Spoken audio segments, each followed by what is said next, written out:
Hi, friends, and welcome to the 1840 podcast, where each month we explore a different topic balancing modern sensibilities with traditional sensitivities to give you new approaches to timeless Jewish ideas. I'm your host, David Beshefkin, and this month we're exploring why some leave religion. This podcast is part of a larger exploration of those big, juicy Jewish ideas. So be sure to check out 1840.org, that's 18forty.org, where you can also find videos, articles, recommended readings, and weekly emails. The founding question of 1840, the first question that was presented as the reason for this project before we had any podcasts or videos or articles or a website, before anything, was a call from a father who was reaching out to me in the hopes that I could answer the question, how do we know Judaism is true? How do we know that this is real? It was a foundational question that most Jews honestly don't ask, and for good reason. But certainly Jews who have been given a Jewish education generally take for granted the world that they have been raised in. We embrace the circumstances of our own lives. Very rarely do people kind of start life with a tabula rasa, like a blank slate. That's a Latin term. As a blank slate, trying to justify all their views, trying to understand, well, what kind of country should I live in? Should I live in a capitalist society? Should I live in a more socialist society? Should I live in the mountaintops, in the forests? What job should I get?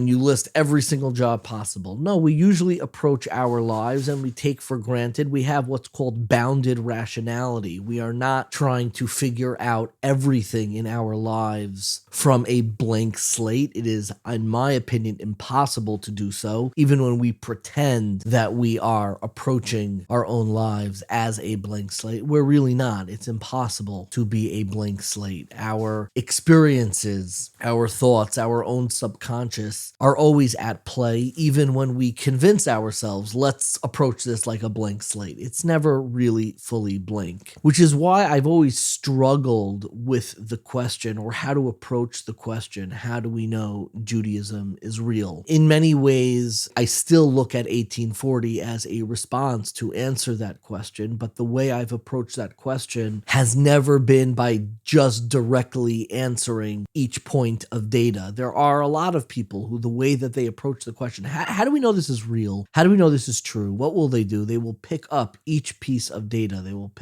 examine the text of the Torah, every halachic obligation that is imposed upon us. Why is this necessary in order to observe Shabbos? Why is this relevant? How do we know that this holiday should really be observed this way? How do we know that the Torah is true and the rabbi's understanding or the communal understanding of the Torah is correct, etc., etc., etc.? I think there is a way to kind of justify Jewish life on, so to speak, I'm using air quotes, first principles, if such even exist, as if we're trying to justify it from a blank slate. But my approach has never been to isolate each question. I believe that our religious commitments, much like our romantic commitments, much like the way that we build relationships, much like our deepest friendships, they are not sustained by a collection of data points. They are not sustained by a set of proofs that we know this is true, we know this is the right decision. To me, in many ways, asking about the truth of Judaism is similar in many ways asking about the truth of one's marriage. I'm not sure that it even operates on the true or false binary. One could make the case for why marriage is crucial. One could make the case for why this marriage, your marriage, is wonderful and has all the pieces that are necessary in order to build a meaningful, purposeful life. But it's hard to use terms like true and false because the way that we use those terms and apply them have been shaped. The very words, our language when we use true and false, are shaped by the disciplines that they emerge from. We know how to use true and false when it comes to a science experiment. We know how to use true and false when it comes to a math equation. We don't really use true and false with a lot of our life. We don't use true and false when it comes to art. We don't use true and false when it comes to our friendships and to our marriages. That doesn't mean that there aren't good marriages and bad marriages. That doesn't mean that every marriage is salvageable. That doesn't necessarily mean that everyone should or has the ability to be married. And the same is true, in my opinion, about religious life. Something that is so relational, something that addresses the totality of who we are as people, both emotionally, intellectually, our socioeconomic status. It is something that really encompasses so much more of ourselves than any other discipline. It is so much more a reflection of who we are than any other discipline like science or math, which are incredibly important. But in terms of a reflection of what it actually, the experience of being alive, it does not capture us nearly as much. And again, this is my opinion, as our religious life, as our relationships. Which is why on 1840, though we have not been shy about confronting and approaching the question of the truth of Judaism, the truth of religion, it has always been in a very particular context, a very broad context. I don't think we can talk about the truth of religion without examining our relationships, without examining the different expressions of religious life, without examining the interiority of our own lives, our commitments, our pressures, our obligations. The examination of religion ultimately is the examination of self. It's the examination of our deepest desire, our desire for wholeness, our desire to feel like we are enough, our desire to feel like we have some direction in our own lives, and that our own lives have an inherent value and purposefulness. These are questions that are at the core of our humanity, things that we are all grappling with together. And I think that part of the gift of 1840 is that we are actually able to approach these questions in a more holistic sense. We are not just asking questions about how do we know, and you could fill in the blank, how do we know that,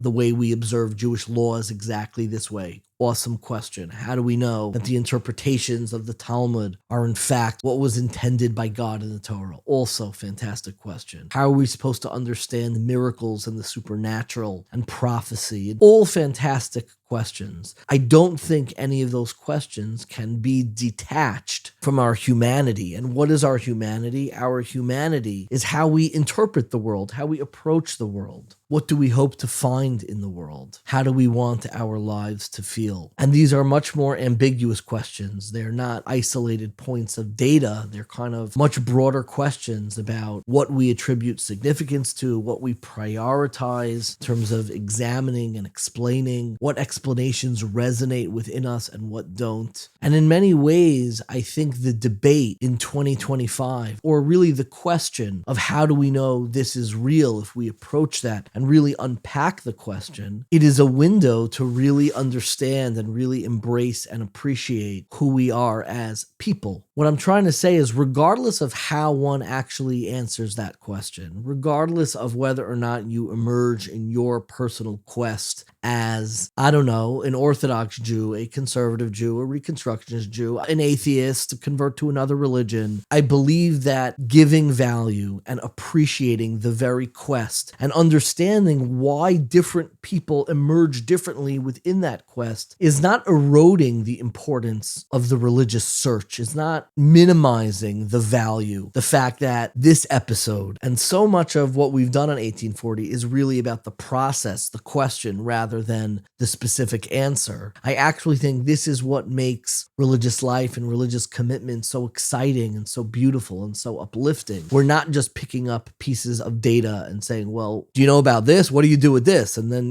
that turns religious life into a game of whack-a-mole, where every second we're debating true versus false, rather than approaching a framework for our very lives and our very existence that gives our lives meaning in a way that connects us both to our past and our future and sanctifies our present. And I was thinking how in many ways, the way that we approach this question about kind of debating Judaism has evolved in beautiful ways over history. This used to be an extraordinarily dark and terrifying question. In early disputations, we had the Disputation of Paris in 1240, when one of the great Tosophists, Rav Yechiel of Paris, debated a Jewish convert to Christianity, and they admirably defended. They tried, but the trial concluded with the condemnation and burning of 24 cartloads of Talmudic manuscripts in 1242, I believe. That was 2 years later. There was later on the Disputation of Barcelona, and what was interesting, there's a classic book by Hyam Maccoby, I think I'm pronouncing his last name correctly, called Judaism on Trial, Jewish-Christian Disputations in the Middle Ages. And the way that these debates usually worked was initially they would both marshal verses from the Torah, from the Old Testament, sometimes from the New Testament, and they would kind of go back, you know about this? Well, what do you do with this verse? What do you do with this verse? It was a game of whack-a-mole. Later disputations focused more on the Talmud and Midrash and rabbinic wisdom, of trying to almost use rabbinic wisdom against Judaism. You know, the Ramban was famously asked if the Midrash says that on the day the temple was destroyed, Mashiach is born. So isn't that the Christian view? Isn't that an indication of Jesus? And the Ramban responds the way he responds. But what they were doing is going back and forth and taking texts and saying, well, what do you do with this? And what do you do with that? That is not the way that I have seen Judaism debated now, except, I mean,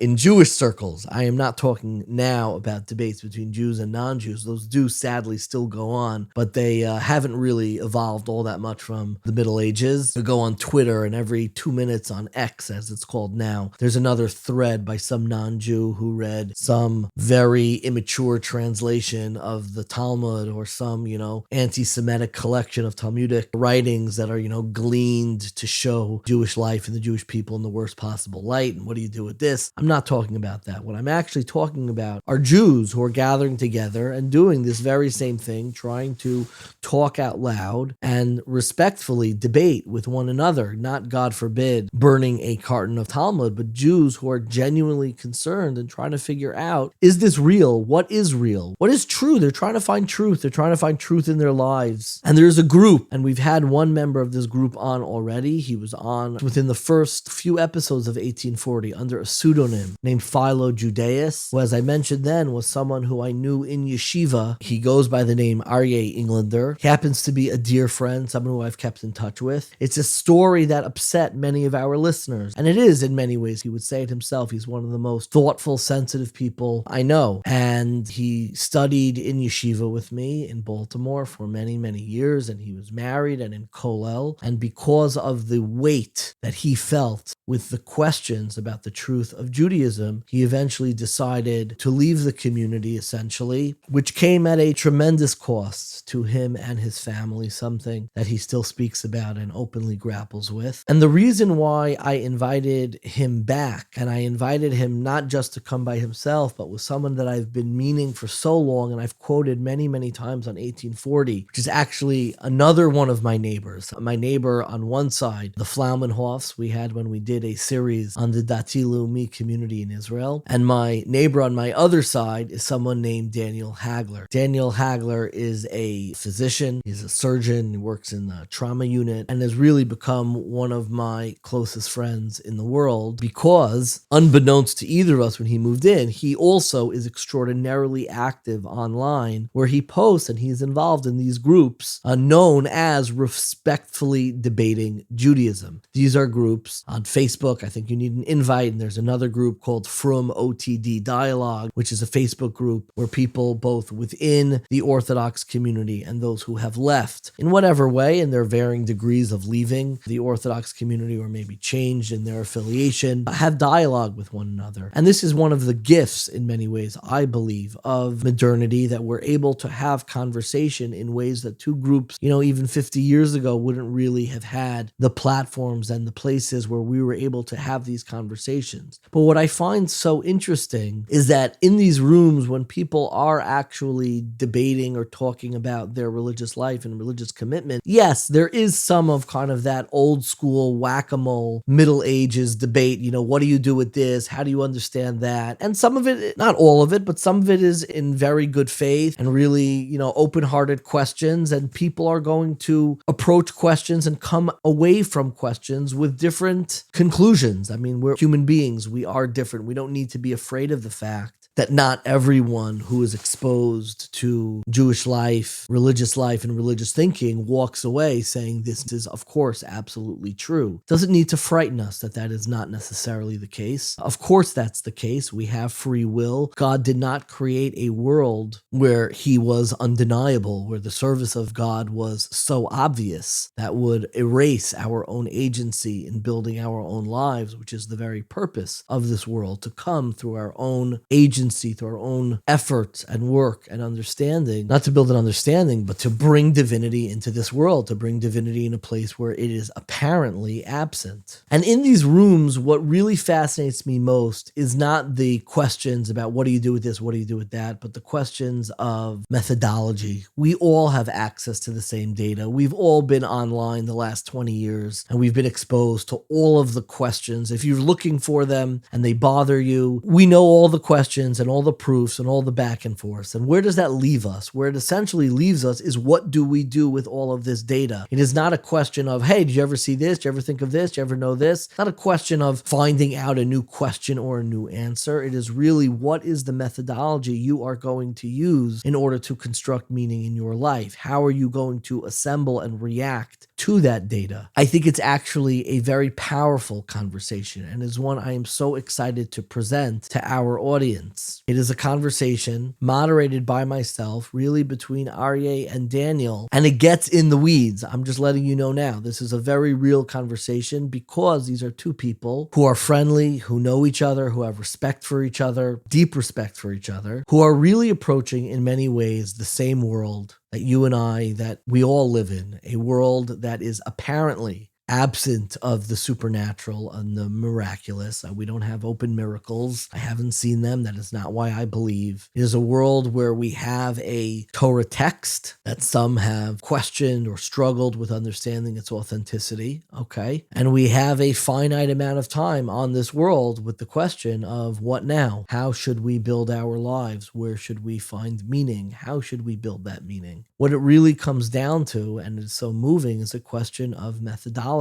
And I believe that listening to different methodologies is not only helpful, but it can be holy in understanding, because I never blame the methodology. Methodologies of how we interpret the world are so much of who we are and so much a part of ourselves. I'm not sure I even understand why different people have different methodologies. It's something that I think gets to the very heart of the uniqueness of our own lives and how we make sense out of them. But I do want to say one final word before we get into the actual conversation. I know this was a long introduction, and hold on to your hats, because this is a fairly long conversation, and we have a whole second conversation afterwards. This is really a two-parter. The first part is a conversation between myself, Aryeh Englander, and Daniel Hagler, who all of us are active in the From OTD dialogue group on social media, as well as the Respectfully Debating Judaism, and we're involved in different ways, but I have gained a tremendous amount from those groups. I don't recommend it to everyone unless you're really already grappling with these things. And that's really the note that I wanted to leave with. And I wanted to emphasize something. This note is not something that is just something I want to say. This is something that Aryeh Englander insisted upon. What I find so powerful about Aryeh is that he still has a great deal of respect for religious life and religious practice. And what he insists upon anytime he comes on to 1840, and I always find it moving, and he is as sincere this time as he was last time, as he is every time, is that he does not want to be responsible for anyone's erosion of their religious life or belief or practice. He is not an advocate of leaving Yiddishkeit. It is what he did in order to kind of salvage his own mental health and his own experience, and his experience is not everyone else's. And he is very careful about not sharing any information or ideas that could potentially hurt someone religiously. In many ways, he is more strict than I am. I'm of the belief that let's put all the cards on the table. I don't think there's any information we need to hide anymore. Everyone has access to all of the data and all of the information. We kind of know all of the questions and the answers and the questions to the answers and the back and forth and the back and forth, which is why I think this conversation is even more valuable, because we don't do that. We don't really discuss the data. We spend much more time on the methodology. And that is why I am so excited to introduce a conversation that has been a long time coming with two friends that I'm so grateful to have in my life and have both immeasurably enriched my own religious life and my own religious understanding, my understanding of others' religious lives. It is my great privilege and pleasure to introduce our conversation with Aryeh Englander and Dr. Daniel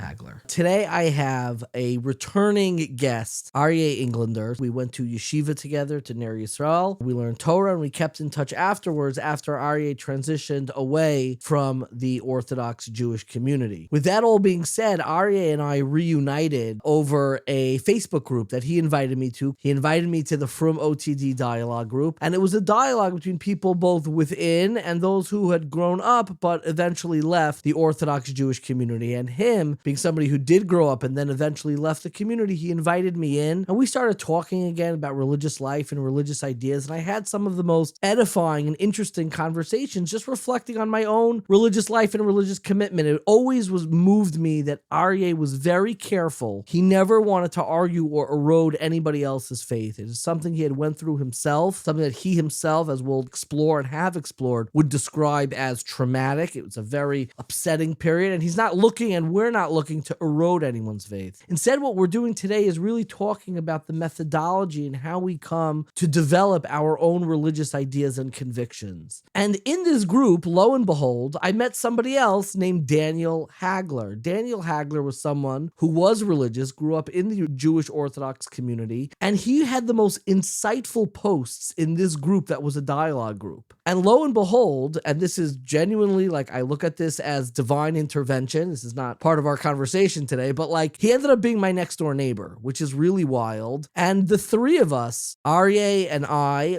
who were both moderators in this group, and Daniel, who I think eventually also became a moderator. Daniel's a moderator in the debate group. Yeah, I'm not in. He's a moderator in the debate. They'll correct all of my stuff on I'm a this. visitor, but not a moderator in the other group. A visitor, but not a moderator. But we all came together, and that is why it is so exciting for the first time to be in dialogue with someone who I'm always having conversations like this, my dear friend and neighbor, Dr. Daniel Hagler. Hello. And I am so excited to welcome back to 1840 my friend, Aryeh Englander. Hi, Aryeh. Hello. You have to explain what you mean by welcome back. Oh, I have to explain a little bit. He is correct. The first time Aryeh was on 1840, Aryeh was still going under a pseudonym. You know, there are familial ties, and we've known and spoken about, you know, when someone changes their religious identity, it can be very upsetting for family members, and you're figuring it out yourself. So there was a period where Aryeh would only post under a pseudonym, which at the time was Philo Judaeus. The first time we had you on 1840 was under that pseudonym, Philo Judaeus. So that's why we're welcoming you back. Now you are under your actual name, Aryeh Englander, and it's great to have you. Thank you. So I want to begin with the following premise and then question. Daniel, you are a ER surgeon in the trauma unit. Did I get that right? Sort of. So there are emergency room doctors, and then there's what I do is a trauma surgery. So we can meet in the ER, and we take care of the same trauma patients when they arrive, but my job is to do the operations. I take care of them in the ICU. I take care of these patients when they're also in the hospital. So it's fair to say that you are a man of science. You are not in the emergency room relying on divine intervention. Whether or not you are praying, that may be separate from your medical work, but you are someone who is very learned in science and you understand how the world operates, and that has real consequences day to day in your life. Aryeh is somebody who also, he looks at the world, and all of us can agree we have not directly had contact with the divine being. None of us have spoken to God in that classical sense, the voice of God. None of us have seen miracles that override the rules of science. What I'm trying to set as a premise is all of us can agree we kind of live in the same world and we have access to the same, like, quote unquote data. You don't have any material information that Aryeh doesn't have, and Aryeh, you have no information that Daniel doesn't have access to in terms of how the world works. Can we all agree on that? I think that's the case. Sure. Yeah. I believe so. Although there is a caveat to that where personal experience, obviously I do not have direct access to any personal experiences that Daniel has. But and in vice terms of versa. publicly available data, we all have access to what's publicly available. Yeah, what's publicly available. Great. Okay. So this is what I want to understand. You have interacted and you have debated quite a bit. You have access to the same information, to the same data. You both know one another's religious practices and you both kind of understand one another's lives. Why do you think the other one came to the conclusion that they did? How would you describe one another's methodology? Because you are constantly in dialogue, and I'm curious, how would you describe the way the other person looks at the world? And maybe we'll start with Daniel. Daniel. All right, sure. Correct me if I'm wrong, Aryeh, but I would say that I think you engage in a methodological skepticism. I think that you limit yourself to what is publicly available in terms of when you are grappling with whatever conclusions you want to bear on the world. And from those approaches, you don't exceed what the evidence that is available to you publicly would conclude. What do you think of that description? It's a start. It's a start. Okay. Before I get to describing Daniel's thing, let me just go back a drop. Yeah, please. So Daniel and I are in the Respectfully Debating Judaism group. Do you go by David or David? I know you as David. I go by both. I'm a very versatile figure. I contain multitudes. Rabbi Bashevkin is a member of the debate group. He's a moderator on the From OTD dialogue group along with me. And Daniel is a moderator along with me in the Respectfully Debating Judaism group. The Respectfully Debating Judaism group is a private group that you need an invite to, but people are welcome to reach out to any of us to get an invite. But I have this long running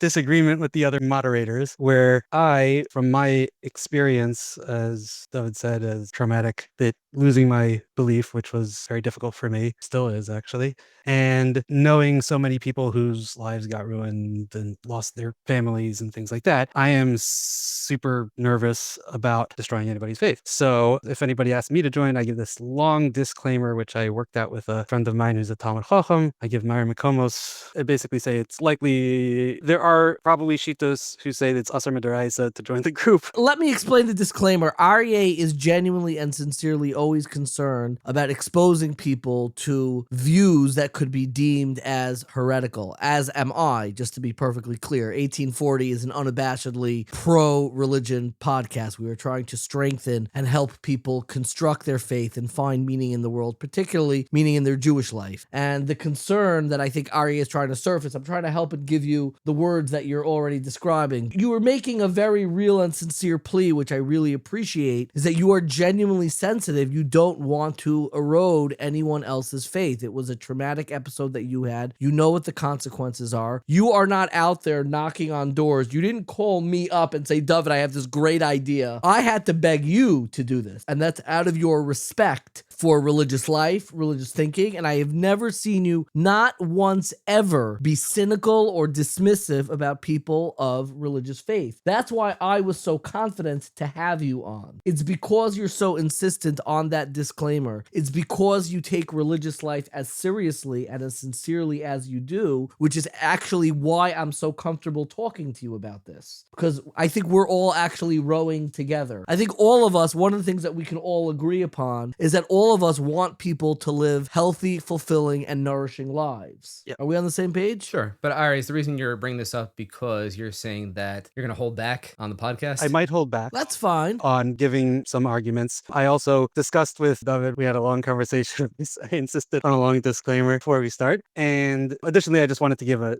background. The next part of that background was Daniel and I have been discussing these topics, I think it's 6 years now, something like that. It's been a while. Yeah. Yeah. It's been a minute. Yeah. Very frequently, especially on the debate group. And I don't often, I'm going to apologize to all the members of the debate group who, I post things and I don't really respond very much. Most people, I don't have the time or mental bandwidth to We could be a little more blunt. Not everyone's a gross philosopher in the group. but Daniel, I typically engage with more I appreciate that. because I enjoy Okay, thank you. those conversations. And one thing that we have repeatedly come to, I think Daniel will probably agree, we've come to the conclusion that we don't actually disagree on a lot of things.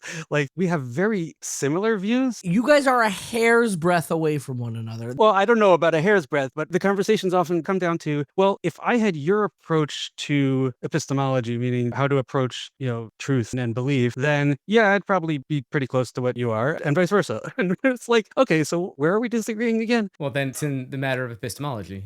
What it comes down to is... Well, I want to get to that. No spoilers. And Aryeh, I gave you the reins to the podcast for a little bit, but I'm going to take them back if you don't mind. The question that I had asked, and Daniel did a very noble job of doing that, and I do appreciate your introduction, but I want to get back to that kind of methodological question. How do you understand Daniel's methodology, if you both agree on kind of the data of the world that we are in, and you both kind of see the world, you interact with it, you understand more or less the principles of science, how do you understand why Daniel came to a different conclusion than you did? My understanding is that Daniel thinks that the evidence for God, the existence of God, he views the arguments as more compelling than I do. And he has a view which goes by the philosophical term of pragmatism, which says if a belief is pragmatically useful, the belief, if it's useful to believe it, and if the belief is sort of up in the air, we're not really sure what's based on just the arguments, which way is right, then we can sort of accept the belief for pragmatic reasons. We say, well, it's useful to believe it, so I'm going to go with that belief. I'm going to accept it, which is sort of like, I'm going to kind of hope it's true. I'm going to orient my mind. It's also, I'm going to orient my psychology and my view of the world around that. Then my understanding is that there might be a brief period of, if someone was starting out like that, where that's like a sort of weird position to hold, but once it sort of settles in your mind, and like when you're davening, then you're not thinking about, oh, maybe it's true, maybe it's not. You just, I'm talking to God. Even though maybe where it started from might have been more based on the evidence that's up in the air, but since you accepted it, now you just view it as true. So my understanding is that Daniel does not do that, does not believe in God for pragmatic reasons, because Daniel has stated in our conversations. We were discussing this in more detail more recently, actually. We were delving down to the, kind of the nuts and bolts of pragmatism and how it works. And your statements aren't wrong. I think they're a little bit limiting sometimes the way you're describing it, but we've been over that. And I would say that it's hard to distinguish a belief completely from its consequences. What do you mean by that? Meaning that, so Hilary Putnam goes down to this, and there's no real, the distinction we have between facts and values are not as sharp as some philosophers are led to believe, because the way we approach the facts requires a certain value to the epistemology we approach with those facts. Break it down more, make it more accessible. You're quoting Hilary Putnam, you got to translate. I got lost. What are you describing right now? In much of analytic philosophy, right, there's a bunch of facts that we know about by observation, the way that we know about the world, or whatever the sense is, whatever the means may be, and those are details. And there are values that are not facts. They are something else, right? And Hilary Putnam says, no, there's this dichotomy in facts and values isn't as clear as that typical stance would be the case, where the very facts that we take to be true, we only take them to be true by virtue of the different values that we impose on the epistemology by which we accept them. They are value-laden. Exactly. Value-laden. Very good. Yeah. Meaning your values are going to affect almost what you consider as evidence. Exactly. Yeah. So the way we accept as evidence is itself laden with value. Exactly. What we take to be useful evidence, what we take to not be useful evidence, what we take to be relevant, irrelevant, these are more value laden. There's no objective measure necessarily that says we know that this is good evidence, this is not. We have certain rules of thumb, different heuristics, different conclusions we bear on different situations, but it can't escape the value inherency to our approach to facts in the first place. That's an interesting point. How would you describe, Aryeh, like your methodology? If it's not pragmatism, what would you call your approach? I don't actually know what the generic term for not being a pragmatist, because pretty much everybody else is not a pragmatist, but the school of thought that says your degree of belief in a proposition should be proportional to the arguments and evidence supporting that belief. Basically, you're trying to be accurate. You're having an accurate picture of the world, not a useful picture of the world necessarily. You separate out the values. No, that was a great distinction. You are trying to have as accurate, as objectively truthful a picture of the world as possible, and you are willing to sacrifice usefulness and pragmatism on the altar of truth. Yes, but... And I guess the pragmatist is the inverse. Do you feel like you're sacrificing some truth on the altar of pragmatism? Some accuracy. Don't say truth, because some that's accuracy. I think accuracy is better, because the issue is that the analogy, this is William James, the analogy that he uses is, it's like you can have different filters, right? You can have a filter, it's got very tiny holes, right? Yeah. And you can have very high conditions by which you'll accept the evidence as being valid. Yeah. And based on that limited set of evidence, you're going to come to a certain conclusion based on what you accept, right? Someone else would say, okay, some propositions are less clear, the evidence we have is less available, but because this conclusion is very, very important to the way I live my life, to the values that I hold, I'm going to accept the conclusions even when the evidence isn't as robust. That makes sense? Yeah. But in doing so, you're accepting the potential of error at the virtue of potentially getting more truth at the same time. not truth, more usefulness. Well, no, you may be getting truth. I know we That's have the this point. running debate about whether that gap between the way I look at it, accuracy first, and the way you're looking at it, which is whether you're missing out on some truths. myths is the way you often put it. Right. And I don't understand that at all. I mean, in a way, this is similar to what we have in statistics, and we've spoken about this before, between a type 1 and a type 2 error, right? Right. If you have a very high threshold of accuracy, the error that you're going to contend with is preventing something, true, but you're not going to see it. If you have a very low threshold, the danger is accepting something as true, not being locked out. So I think we've gotten to a really interesting point in the way that you look at one another, where Aryeh's methodology prioritizes accuracy, and you have a methodology that prioritizes, what word would you use to fill in? The word I would use is melioric. Did you just make up that word? No, it's Melioric? melioric means like that things can be improved upon. So it's to goodness, essentially. Say that one more time. Melioric, yes. Yeah. Meliorism, it's the idea that things can continue to improve. So it's a epistemological approach that favors good ideas without certainty about their truth. Okay. It's like, do you give someone the benefit of the doubt? Suppose you have someone who you saw do something suspicious, right? Mm-hmm. We have a principle, Dan Klapslut, right? You want Yeah. to give them the benefit of the doubt. But in doing so, you're kind of fudging on what you know. Yeah. All that you know so far is that you observed them and they did something suspicious. Therefore, your conclusion should be they're probably guilty of whatever the thing is that they did, right? But we give them the benefit of the doubt because always a possibility that no, your initial observations may be flawed in some way. You may not know the whole story, yada, yada, yada. And therefore, to give someone the benefit of the doubt, you say this good outcome, right? He may not be guilty. You want to give him the benefit of the doubt because it's better to do so, right? It's better for interpersonal relations. It's good to not judge people too quickly, all that stuff, right? So similarly, you want to give good ideas the benefit of the doubt, ideas that are good for society, to help you live a upstanding life, that allow you to have ethics be a part of your life at all in a real way. I think these are ideas that when the evidence is ambiguous, you want to give them the benefit of the doubt. This point is excellent where we are right now. Can I say the caveat that I was going to say? Sure. Is that I actually am not opposed to pragmatic belief. And in fact, I went with pragmatic, a form of it, much more extreme form of it, actually. I subscribed to Pascal's wager for about 10 years. That kept me from for about In a 10 literal sense, it was wild. Every morning you were like doing the same scratch-off lottery game. It was wild. Yeah.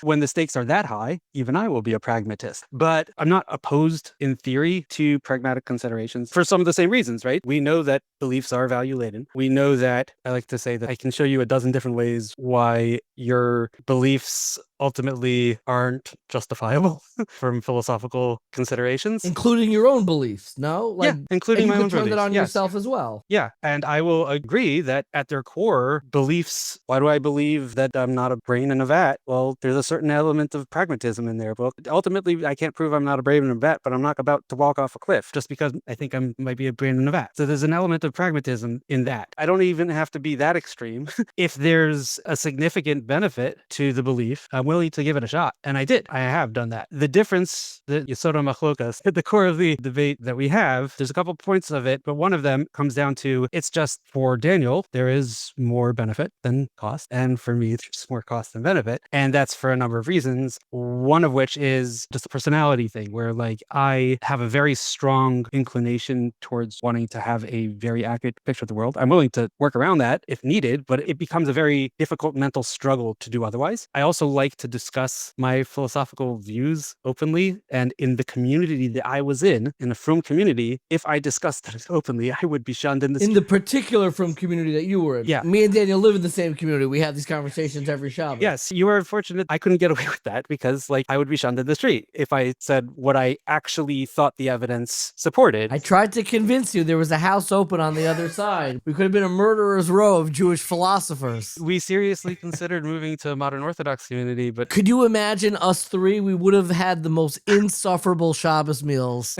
that anyone could ever imagine, just huddled in a corner Our wives discussing would go to sleep long epistemology before. That would have been a lot of fun. I was saying to years man until the early morning. But that is kind of what I wanted to get to, which is, you just said at the very heart of the difference of what you're prioritizing in the difference between the other, Aryeh prioritizing accuracy, you saying, look, there's only so accurate you can get. And then there's like, at a certain point, you could get maybe another 0.001% accurate, but you could also get so much more meaningful and enjoy your life and move into it. At the core of the difference between why one would select one methodology methodology over the other, does it just come down to personality in your view? It may. I mean, I think that part of this is a certain part of it I see from Aryeh is the feeling of being burnt and not want to play the fool anymore. That's not how I would view it. No. That's not it. Other people No. are like that in the group, but maybe that doesn't apply to you. No. Okay. But you've seen that in the group. I do see that. Oh, yeah. I already seen that also. Explain what you mean by that. I have felt this. Where people who they feel fooled, like they're told a certain story, a certain view of the world, right? And then they come upon evidence to the contrary and they feel lied to and they feel like they were fooled and they feel Betrayed. Betrayed, yeah, you can say that. And so because they take a very strict epistemology, they say, I only will accept what my senses tell me, what science says, what's publicly available in terms of data. Because I don't want to be the fool. Because I don't want to play the fool. I don't want to be fooled again by anything. But there's a consequence to that. The consequence that by keeping your guards up so high, right, what I'm getting at is that there are truths that may not meet the strict criteria of science or robust, philosophy, but are nonetheless true, are nonetheless critically important to everything we think is valuable in human life. And it becomes denuded in the worldview. It just becomes almost like nothing and insubstantial. That's unfortunate in my eyes. A part of that does resonate to me. In the group, I've noticed, and this is something that's recurred many times, there is kind of a reticence to attribute psychological motivations to the way one comes to or even develops a methodology. I could understand, and I'm not putting words in your mouth, Aryeh, but I could understand why some would find that not offensive, like in a malicious way, but like almost like a little hurtful when like we like to look at our choices as like the really striving for objective truth. And I happen to believe that that's almost impossible. It's inescapable, some of those like unconscious motivations. Do you think that there are sometimes psychological motivations to what drives us to one methodology or another, Aryeh? How would you explain, you said it's basically personalities. Do you have anything besides personalities for kind of what you notice as the fundamental difference in how people in these groups interpret the data? I'm talking about the people who agree on the data. They agree that we're living in the same world, so to speak. So I will distinguish between biases and fundamental approaches to epistemology. So biases in this sense, I'm referring to factors, psychological factors or other factors that the person would not want if they were aware of them, of those biases. They would think that that's something that they should get rid of. It's not justifiable if they were conscious of it, if they were aware If they were conscious of it. But there's other definitions of biases, but in this context, that's what I'm referring to. Whereas fundamental different approaches to epistemology, they would agree with. They might not be aware of it, but they would agree with them. The literature on biases is vast, and the short version is we're all biased, and we can't get away without it. We're just biased. We can try to mitigate it and try to account for it a little bit, but ultimately we have to accept the fact that we're all biased. For the fundamental differences in how to approach epistemology. So Daniel's presenting Daniel's approach. I'm presenting my approach. I will say that there are many other approaches. I spent a lot of time in the philosophy department. I ended up getting an accidental degree in philosophy. I don't know if I mentioned that the last time. Mazel tov. I spent basically my entire philosophy education trying to get at what is the source for the differences in epistemology, these fundamental differences in how to approach not just epistemology, but metaphysics and philosophy in general. There seems to be like really fundamental differences. Because you don't think Daniel's crazy, correct? Like No, not at all. And No. Daniel doesn't think you're crazy. Not crazy. And there's many other different approaches, and I list some of them out. I would go meet my professors outside of class at like a restaurant to just like sit there and talk about this exact question, trying to get at where do these differences come from? I don't know the answer. Are there any arguments that one group can try to convince the other one? Or are they just like so fundamentally different that you can't bridge the gap? I don't know. I've spent years trying to figure this out. I do not know the answer to that. It might just be personality. I don't know. When I said there's a hair's breadth between you, what I meant by that is it's so interesting. I feel like you fundamentally understand one another. You don't look at one another as like, I don't understand the world you inhabit. You deeply understand it. You even understand how one another arrived at the conclusion. That's why it's so strange and it's so fascinating to hear you dialogue with one another, because you really do have a grasp of these philosophical ideas. You have a very fundamental disagreement about not the data, how to interpret that data, meaning the world. Does God exist? And if God exists, how should I live my life? And it's just very interesting to hear two people like get to the heart of like what makes us as humans different. That's really what it comes down to. I think a good metaphor here would be different approaches to how certain do we have to be to come to our conclusions? So in the court of law, for example, before we are certain whether we're going to convict somebody for a capital crime, right, they need to be beyond a shadow of the doubt that they are in fact guilty. For lesser issues, we can go on the preponderance of the evidence, which these two things are 95% certain versus 51% certain. And for certain issues, for example, whether or not morality is real or it's just a figment of our imagination, right? There are independent philosophical reasons to think that is true, but even if without those things, to be persuaded that morality is just a figment of our imagination, I think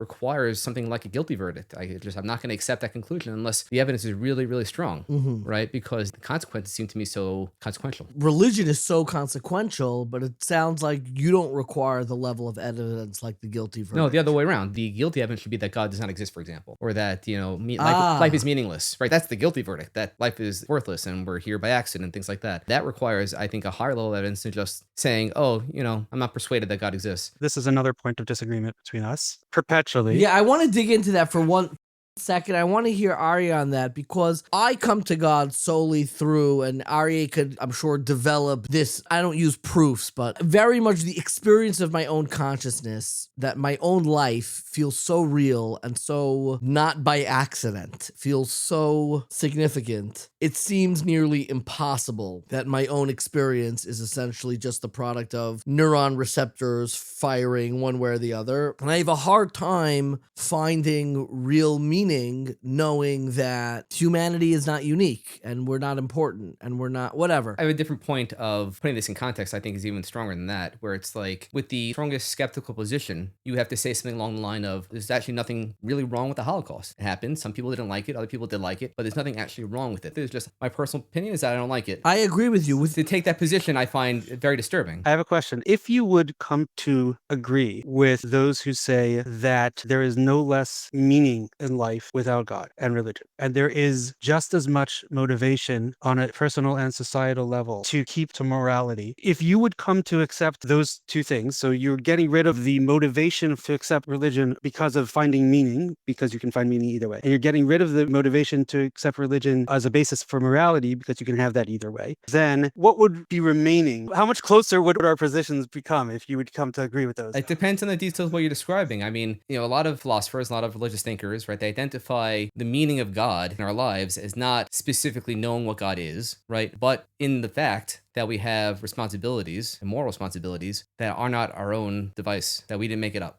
Right, that alone is the impact of God in the quality of the conduct of our lives. Pause for 1 second because I want to hear Aryeh on this point. Do you still feel like you experience spirituality? Do you still feel like you have a need for spiritual fulfillment? Meaning not whether or not you think it's true or real. Do you still feel like that yearning, so to speak? It depends what you mean by that. So when I davened, I had like these deep, profound experiences, right? Of davening, of learning, of maybe being in a kumsitz or something, right? So yeah, exactly. There is a psychological experience that you go through. I have experienced that outside of religious settings, sometimes in nature. I once had it, my main degree is in math. I started getting a glimpse in abstract algebra. I started getting a glimpse of how different aspects of math were all at the core, just different faces of the same thing. It's related to what's known as Goa theory. It's known as a deeply beautiful aspect of math. And you glimpse how like everything at its core is just the unity that you thought was like whole fields of knowledge. And now they're really just the same thing. And that was just like so profound. It was like, like the mind blown emoji. Yeah. Right. That's what it felt like. I mean, it felt like that sort of religious transcendent. Yes. It felt like some of the most powerful religious experience that I've ever had. It didn't feel that much different than that. And when you relate to that, when you go through an experience like that now, you don't use religious language, obviously. Right. But you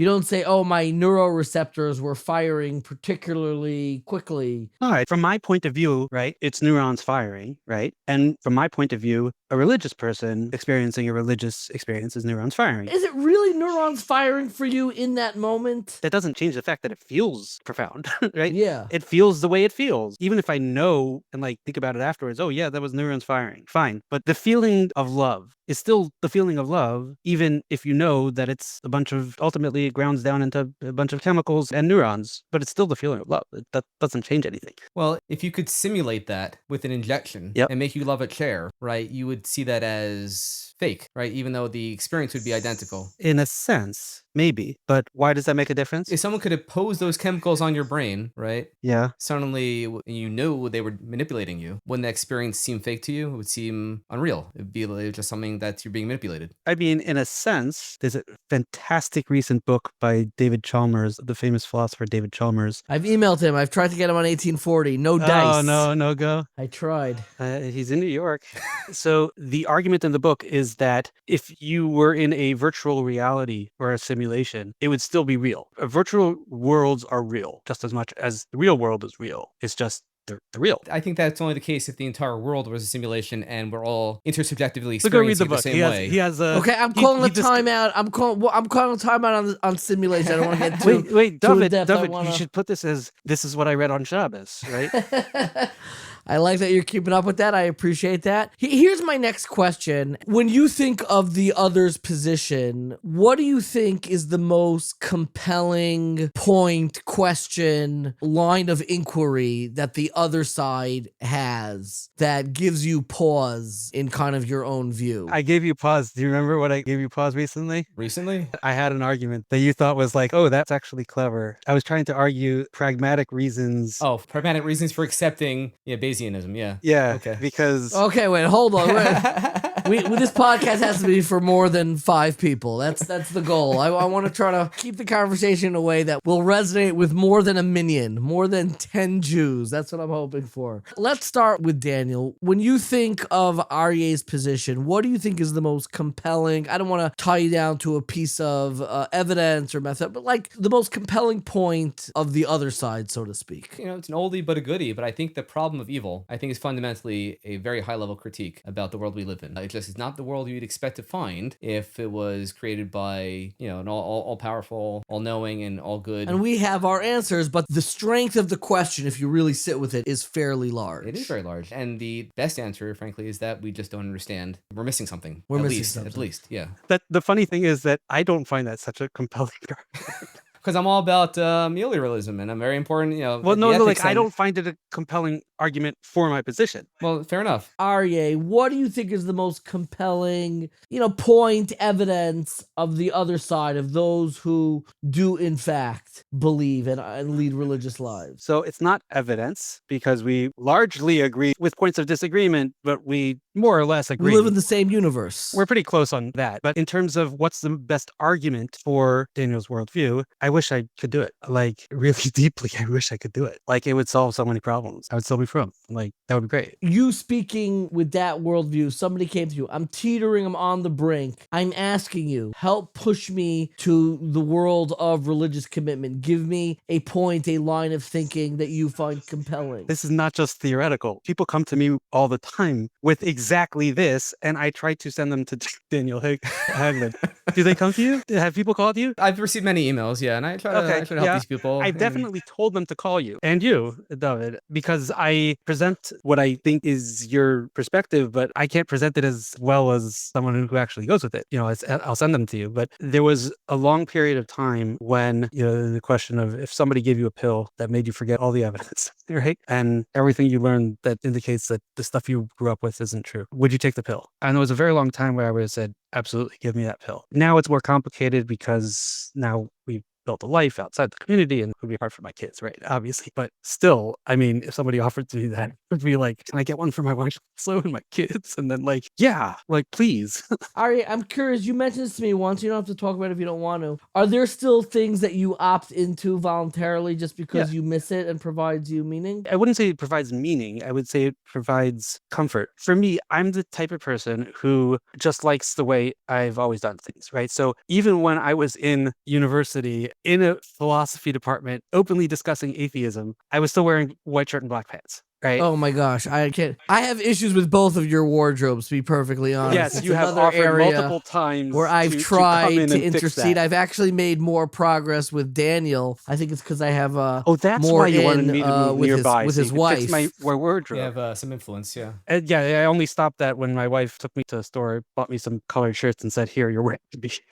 Because this is getting ridiculous. But yeah, I would do whatever I could get away with. But we keep a lot of stuff. That's very sweet. I've always admired, I don't know if you would admit it or describe it this way, there's like a longing to you always. Oh, Like, absolutely. Yeah. you're a searcher, you're a seeker, and people like that are always longing. All right, doesn't some of the things you're describing that you wish you could forget, things like, you know, the deep history of the world and evolution and things like that, because I find that fascinating, and I would hate to like be ignorant. I would hate to get rid of it. I find it fascinating also, but I value a closeness with my family more. Yeah. You know, I have a pretty good relationship with my family, but it's not the same. And I value that more. I respect that and appreciate that. I'm curious for you, you know, if your answer was you send them to Daniel, I mean, maybe share with us. I'm curious. We've had people who have visited both of us, but I'm curious for you. And I've come to you with my own kind of religious queries. We literally talk about this pretty much every Shabbos. We're just talking about whatever books we're reading or whatever it is. I mean, We both read books on Shabbos. yeah, no, I'm making it out to be a little bit more intellectual than it is. I mean, but we do have these conversations. But when somebody comes to you, and people have come to you and say, look at the world. We know science. We know God's not coming down, opening up the heavens. We don't see it there. And I don't know. I'm not getting that much nourishment from my Jewish affiliation. Like, why believe? Can I make that stronger? That's not what usually people come to me with. They don't come to me saying, I'm not getting, nourishment from my Jewish belief. It's like, I'm desperately trying to believe. And I just can't. What do I do? Right. It's usually the opposite. It's usually like they see the value. Like, I really want to believe because this is going to uproot my entire life if I don't believe. But I can't seem to get myself to believe because look at all this evidence. Just look around. I appreciate it. Thank you, Aryeh, for clarifying. Yes, I was raised in this community, and at some point I looked around and it doesn't line up. No, so I think that in terms of where Aryeh comes from versus how people that I often talk to are a little bit different because the consequences for falling out of belief, for example, I think are far greater in communities that are more to the right of where we live, right? If you have a kid that stops believing something, they stop keeping Shabbos, their parents are not going to disown them. In our community. In other communities, the stakes are higher. You could veer in either extreme too far. Where like Shabbos is everyone's like, oh, like you like vanilla, I like chocolate. Like, well, it depends on the family, but most of them don't disown the children. It's a deep rupture. It's a very deep rupture to the point where we had to move because people wouldn't associate with us. Right, and I find that very sad. But I would say that in terms of the answer, like how do you come to terms? Yes. For example, with facts that have they've become aware of that disturbs them of what they believed before, and it comes down from a few different ways of looking at it. Where some of the things that they think are critically important to believe or to hold very strongly are not that essential to Judaism. I think you had Mark Shapiro on the podcast before, right? Mark B. Shapiro, right? Yeah, we love Mark B. Shapiro. So, he talks about the 13 essential elements of faith, of Maimonides, and he goes through a series of different rabbis that didn't necessarily hold to that, right? And so you have to kind of, is it okay to not believe this thing or that thing or the other thing or have a different view on that or the other? Nachum Kellner also has a book. Yeah, and I think what people need to recognize is this, right? That fundamentally, I don't think Judaism is a metaphysical doctrine. Hear me out, okay? So you have different approaches within Judaism. You have the view of the rationalist Maimonideans on one side, where God is fully transcendent, right? And the purpose of following mitzvot are for ethical maturation, all things like that, and symbolism, things like that. And then on the other side, you have the modern Hasidus and things like that, where, for example, where in Lubavitch, right? Not only is God not transcendent, ein od milvado, there is nothing but God. Yeah. It's almost like an inversion of metaphysics. And yet both those views are both accepted as being Orthodox Judaism, right? So how can there be this very disparate metaphysical picture, but they all come down to being the same Judaism, right? And the essential thing here is that people are observing the same mitzvahs and they're keeping the same way of life. And that's what essentially is corresponding with orthodoxy. Because you can have very different metaphysical views. Some people think about Tzidkat HaTzadik and think about what in the afterlife is by, and other people think resurrection. about resurrection. Other people think it's going to be Gilgulim. Again, very different pictures of what metaphysics is like. There's a rabbi that I have had on as a former guest and one that I know has interacted with Aryeh Englander who intimated, I don't want to get anybody in trouble, trouble, but that we should try to be as expansive as possible in our understanding. There's no need to wed ourselves to the most rigid metaphysical interpretations. We should try to find as much breathing room as possible, which gives people, it allows them to make peace with the actual lived Judaism, which I think has always been the main part, the commitment, the actions, all of that stuff, and then giving away to kind of the metaphysical doctrines to have a way that it can really cohere with different personalities and life experiences and levels of intelligence and imagination. Right. And there are a lot of different metaphysical pictures out there that people can try on for a little while. Maybe this works for you. Maybe it doesn't. Because we don't know if any of these are true. We don't have necessarily, there's no scientific evidence. It's hard to say which one of these pictures is accurate. They don't agree, right? You both agree essentially that neither side has a definitive knockout, compelling, is so obviously correct. That depends on what the proposition is. Let's make this a little bit sharper instead of talking generalities. So without going into the arguments, I don't want to do that, but people will come to me, for example, and say, I have been convinced that the Torah is written by humans and that Matan Torah probably never happened, that there probably wasn't a Mabul. If there was a Yetzias Mitzrayim, it was very, very different than the way it's described in the Torah. There probably wasn't a conquest, etc., etc., etc., etc. And let's say they're not sure about God, but maybe they even do believe in God, but they say, I've been convinced by the evidence that I've seen that all this stuff never happened, and I still want to believe. Now, what do I do? I mean, most of our listeners are religious, not all, but certainly many. I'm going to throw in like a chas v'shalom. Yeah, sure. So there are approaches that say that's still fine and you can accept all that and still keep, and here's reasons why you still would keep halacha. I can present those. I can point them to various websites or, books that describe those. But that's the stuff we're talking about. We're not just talking about like vague metaphysical stuff. We're talking about like this person, this hypothetical person who's not so hypothetical because I know plenty of people like this, Sure, comes to you and says, I saw lots of evidence and I'm very convinced that all this stuff never happened as described in the Torah. Now what? Can I still be Orthodox? I think we've both had that real conversation, for sure. Sure. And I think the answer of Rav Kook, right? He was once approached about the question of evolution. And his answer to that, which rely on type, but not on all the details in detail, but he said basically that we have to raise the palace of Torah above whatever these specific concerns are and have it be settled on something beyond whatever these matters of history or whatever it may be. Because in my view, what is really grounds observance in the Jewish life is the experience of living a Jewish life. That experience in and of itself, I think, is validating in terms of the quality it gives to your life and the experience you have. It's so interesting. It's something that Rav Tzadok writes in Tzidkat HaTzadik in the 41st chapter, where Rav Tzadok basically says, and it's paraphrased in so many other points, but he says, when we talk about belief in God, it's not just the commandment, it's also the reward. We spend a lot of time in these arguments on like the commandedness side, which is, how do we know that we really have this responsibility? How do we know that I really should do this? And ultimately, like the reward is in the life itself. Like the consequence of religious life, the purpose of it is the religious life itself. Yeah, like Pirkei Avos, a mitzvah. Schar mitzvah, mitzvah. Exactly.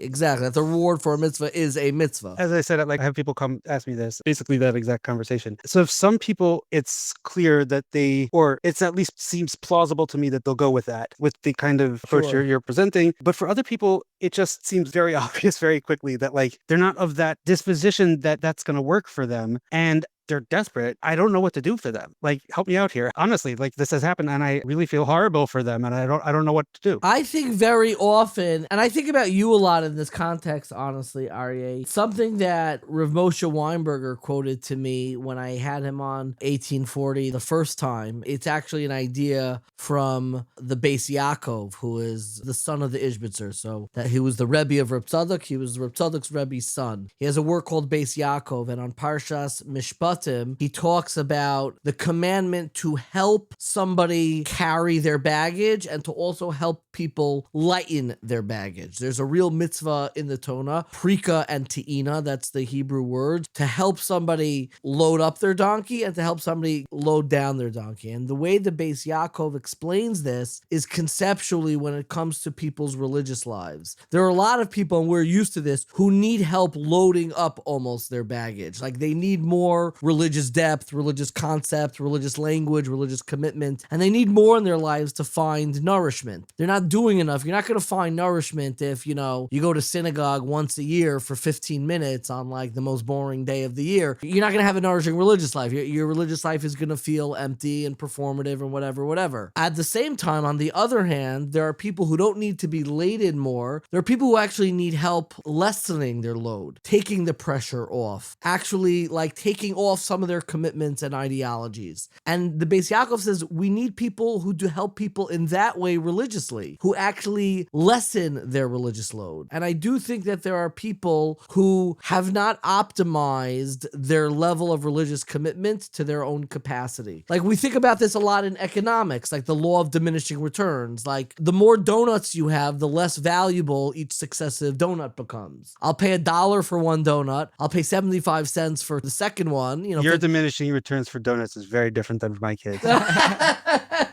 I appreciate that. But there's a certain point where like, I don't need any more. And I think that's true with religious commitment. There are people who the way that I help them is actually help them clearing the canvas a little bit. There are so many voices in their head. They've got their 11th grade Rebbe. They have their parents. They have their siblings. They may have a spouse. They may have everyone's chirping. And what they actually need is help getting rid of the religious baggage, religious language, and almost be able to see the blank canvas again to start rebuilding their lives. But that doesn't make it necessary to kind of throw religious life, commitment, and thought out the window. They just need to see a clearing with which they could start building fresh again. I think the idea that it's all or nothing is a false dichotomy. I have an issue with that, though. I'll be honest. I have issue with that because, as opposed to both of you, I'm actually in Jewish education. And we do sometimes talk out of both sides of our mouth. As rabbis and educators, we all say it's not all or nothing. And then at the other side of our mouth, some things we make it about all or nothing. If doing everything, right, is going to push someone away from Jewish life and make them do nothing, that seems like a losing proposition. Everybody says that, and I agree. Of course, it's not all or nothing. There are corners of our community that on certain issues and certain points, we do kind of say it's all or nothing. And that saddens me. And that's part of what I'd like to see change. And part of what moves me about conversations like this is that people who have radically different worldviews are able to engage in very generous dialogue towards one another and walk away not trying to convince one another. That's not how I see you and Aryeh and Daniel, you two dialoguing. When I see you two dialoguing, it's with a sincere appreciation for the pursuit of truth and goodness and honesty and sincerity. I've never seen either of you accuse one another of being willfully malicious or mean-spirited. If we did that, we'd have to kick each other off the group. You have to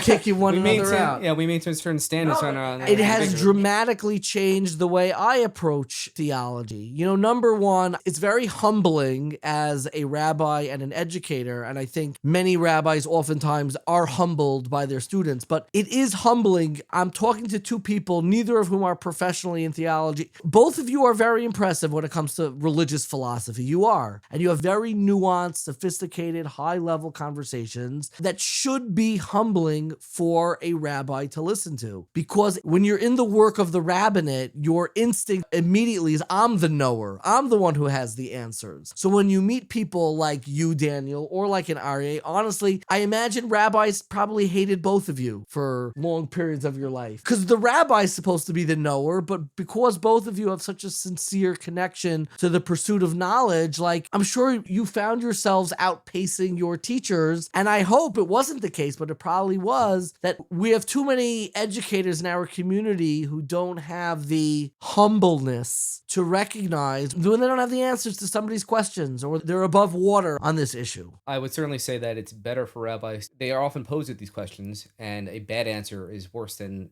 saying I don't know. Aryeh, you had what's so interesting. I don't know if you're willing to repeat this story. There was actually a story about you anonymously that was just printed in Mishpacha magazine. Because Mishpacha magazine ran a feature. I think it was in Ami magazine also, maybe, about Rav Moshe Hillel Hirsch, who is now the recognized leader of the Haredi community in Israel. One of the leaders, yeah. And at one point, he was my Rosh Hashiva because I went to Eretz Yisrael. I learned in Slobodka in Bnei Brak, where he's the Rosh Hashiva. He's one of the Rosh Hashiva, and I learned there for a year. And at the time, I had questions, and I went to him. He's actually American, and I had a pretty good relationship with him. And he was always extremely kind to me. I talked with him about personal issues, and I talked with him about, philosophy things. And it wasn't so much philosophy, it was more like historical things. And at one point, I went to him in his home and I had a long conversation with him about reasons to believe. And honestly, I don't remember what he said. I don't remember his approach was. I do remember sort of sitting there and like laughing a little bit to myself because he started off by saying something like, "Oh, I don't really like discussing these topics." And then he got up from his desk and was animatedly pacing back and forth and discussing it and discussing exactly that topic for like quite a while. And I was like, right, you don't like, but I don't remember what he said. The feature in Ami magazine or whatever the In magazine. Mishpacha magazine, as part of that, about Moshe Hirsch, in an interview with him, Moshe Hill said something about, oh, why doesn't he like discussing Amunah things? Well, one time there was a bacher from America who had all these questions, and it turned out that where did he have all these questions? It was because some Kiruv rabbi came and, well, the way it says in the article, like he disproved everything. I wouldn't have said it exactly like that, but I'm sure that I said that to Moshe Hill. Yeah, I remember we had that in our last con. In the effort to kind of make us present a simple proof for Judaism, you could end up feeling that Judaism is superficial and weak and whatever it is. So that did happen. We had a Kiruv rabbi come to Ner Yisrael, and it was very unsatisfying to me. I saw this article, I was like, I think that's me. Like, I think Pretty he's sure talking it about was. me. It was your own version of the stories that we oftentimes say at the Kums as I was that boy. I was that young heretic, that young budding.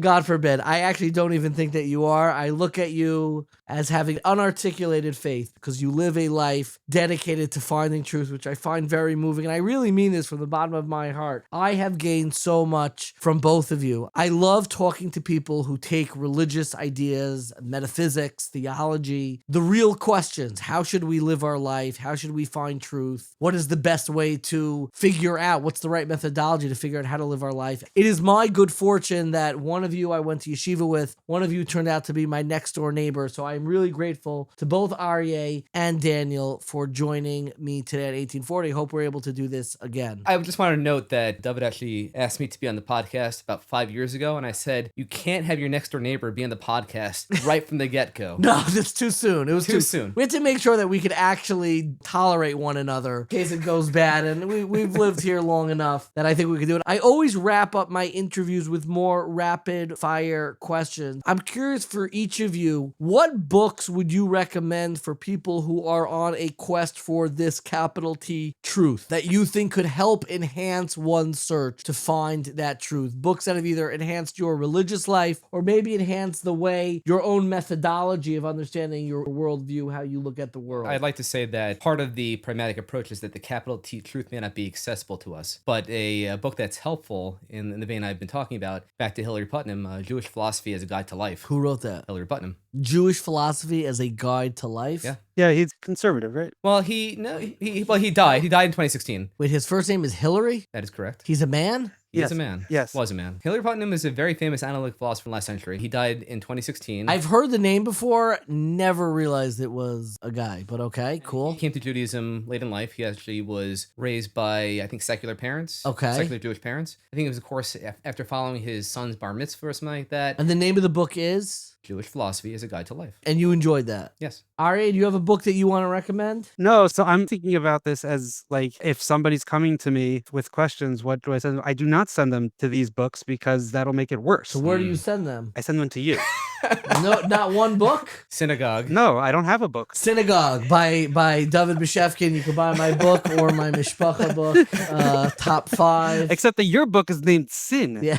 My next question, I'm always curious, if someone gave you a great deal of money and allowed you to go back to school to get a PhD for as long as it took, get a PhD in any topic of your choice, what do you think the subject and title of your dissertation would be, Daniel? I'm a practical guy. The school that I would love to go to be an astronaut candidate at NASA. I applied twice. They rejected me twice. This is a real thing. It's crazy. Wow. Yeah. He's applied twice Wow. to be an astronaut. Yeah. It's a 2-year program. I don't think you get a PhD at the end, but you get to become an astronaut, which is, I think, better. And you were rejected because I don't you're know. racist? Why were you rejected? They heard he was a Because pragmatist. you're a pragmatist. NASA hates the pragmatist. Aryeh, if someone gave you a great deal of money to get a PhD in anything, This is not a theoretical question. I was actually given a significant amount of money to go do a PhD. Unfortunately, the source for that money was the FTX Future Fund, which went belly up in the middle of my PhD. And then I didn't have any funding for my Oh, yeah, I'm PhD, so my sorry to hear PhD is that. on hold. But if I got more funding to go back to my PhD, what I was studying was risk and decision analysis under extreme uncertainty with potential risks from very advanced AI as the primary case study. My last question. I'm always curious about people's sleep schedules. What time do you go to sleep at night and what time do you wake up in the morning? My dear friend, Daniel Hagler. I work a lot of nights. In a typical day, I go to sleep around midnight, wake up about 5:30. When I'm working nights, I am up all night. Okay, try to be more quiet when you come back to the house because you wake us up. Aryeh, what time do you go to sleep at night? What time do you wake up in the morning? So the answer to this has changed recently because we had a baby. Mazel tov, So, for real. thank you.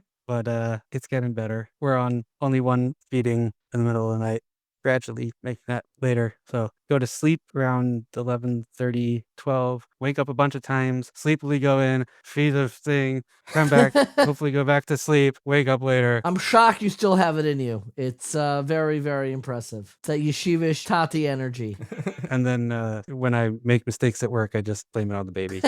My dearest friends, Daniel and Aryeh, thank you so much for joining us tonight. Great, thank you. Thank you. I'm not sure if everyone was able to kind of hold on to the nitty-gritty conversation about that methodology, but it returns back to a theme that we have discussed before and one that I think is so central to how we build our lives. In statistics, we call the difference between a type 1 and a type 2 error. What is the difference between them? Type 1 error is a false positive. If someone's a doctor, you say the patient has a disease, but they actually don't. So what was the mistake? You made a mistake by thinking something is there when it isn't. This is what basically an atheist would accuse a believer of making, a false positive. As opposed to, in the reverse, a believer would say to an atheist that you are making a type 2 error. It is a false negative. That would be the equivalent of a doctor telling a patient they don't have a disease, but they actually do. The mistake is missing something that was really there. Statistically, meaning you failed to reject the null hypothesis, that you think there's nothing there, but it was actually false. It was a false negative. This is the product of a methodology that is too discriminating. When we are too discriminating, we can reject ideas that are, so to speak, true or, so to speak, real, and we falsely deprive ourselves of them. We deprive ourselves of ideas that are real. And this, in many ways, is what the believer responds to the atheist. Now, different methodologies are going to lead to either type 1 or type 2 errors. I think this is the heart of the underlying methodologies and the differences between belief and non-belief. What animates non-belief is that reductionism, that commitment to break down the component parts of our lives to ensure that we do not make a type 1 error. I do not want any false positives, which is why I find very often, not always, but very often, when thinkers who are non-believers and are actively advocating for non-belief, they're going to use methodologies that are often reductionist. A reductionist methodology is breaking everything down to its component parts. Now, that also has a danger. The danger is that you may be missing something that only emerges when you see the entirety of the system, a more holistic methodology. And I think that this question of when to be a reductionist, when to kind of break down the world into its disparate parts, and when to be holistic, to look at the whole, to look at the unifying, are things that each of us, believers and atheists, regardless, every human being has both of these inclinations within them. And for different questions, some may be more dominant than others. But what I think emerges from this conversation for everyone, because it wasn't a debate, it was a conversation, and it's why I admire both of them so much, is really understanding, what do our methodologies yield? What do they give us? You know, there's a scene in the movie No Country for Old Men, which is a fantastic movie by the Coen brothers. And his movies deal a lot with similar themes about agency, free will, fatalism. Everything is predetermined and predecided. But there's this one scene where the villain in the movie, Anton Chigurh, he's sitting with a gun pointed at somebody who he wants money from them. And this is what he says. Let me ask you something.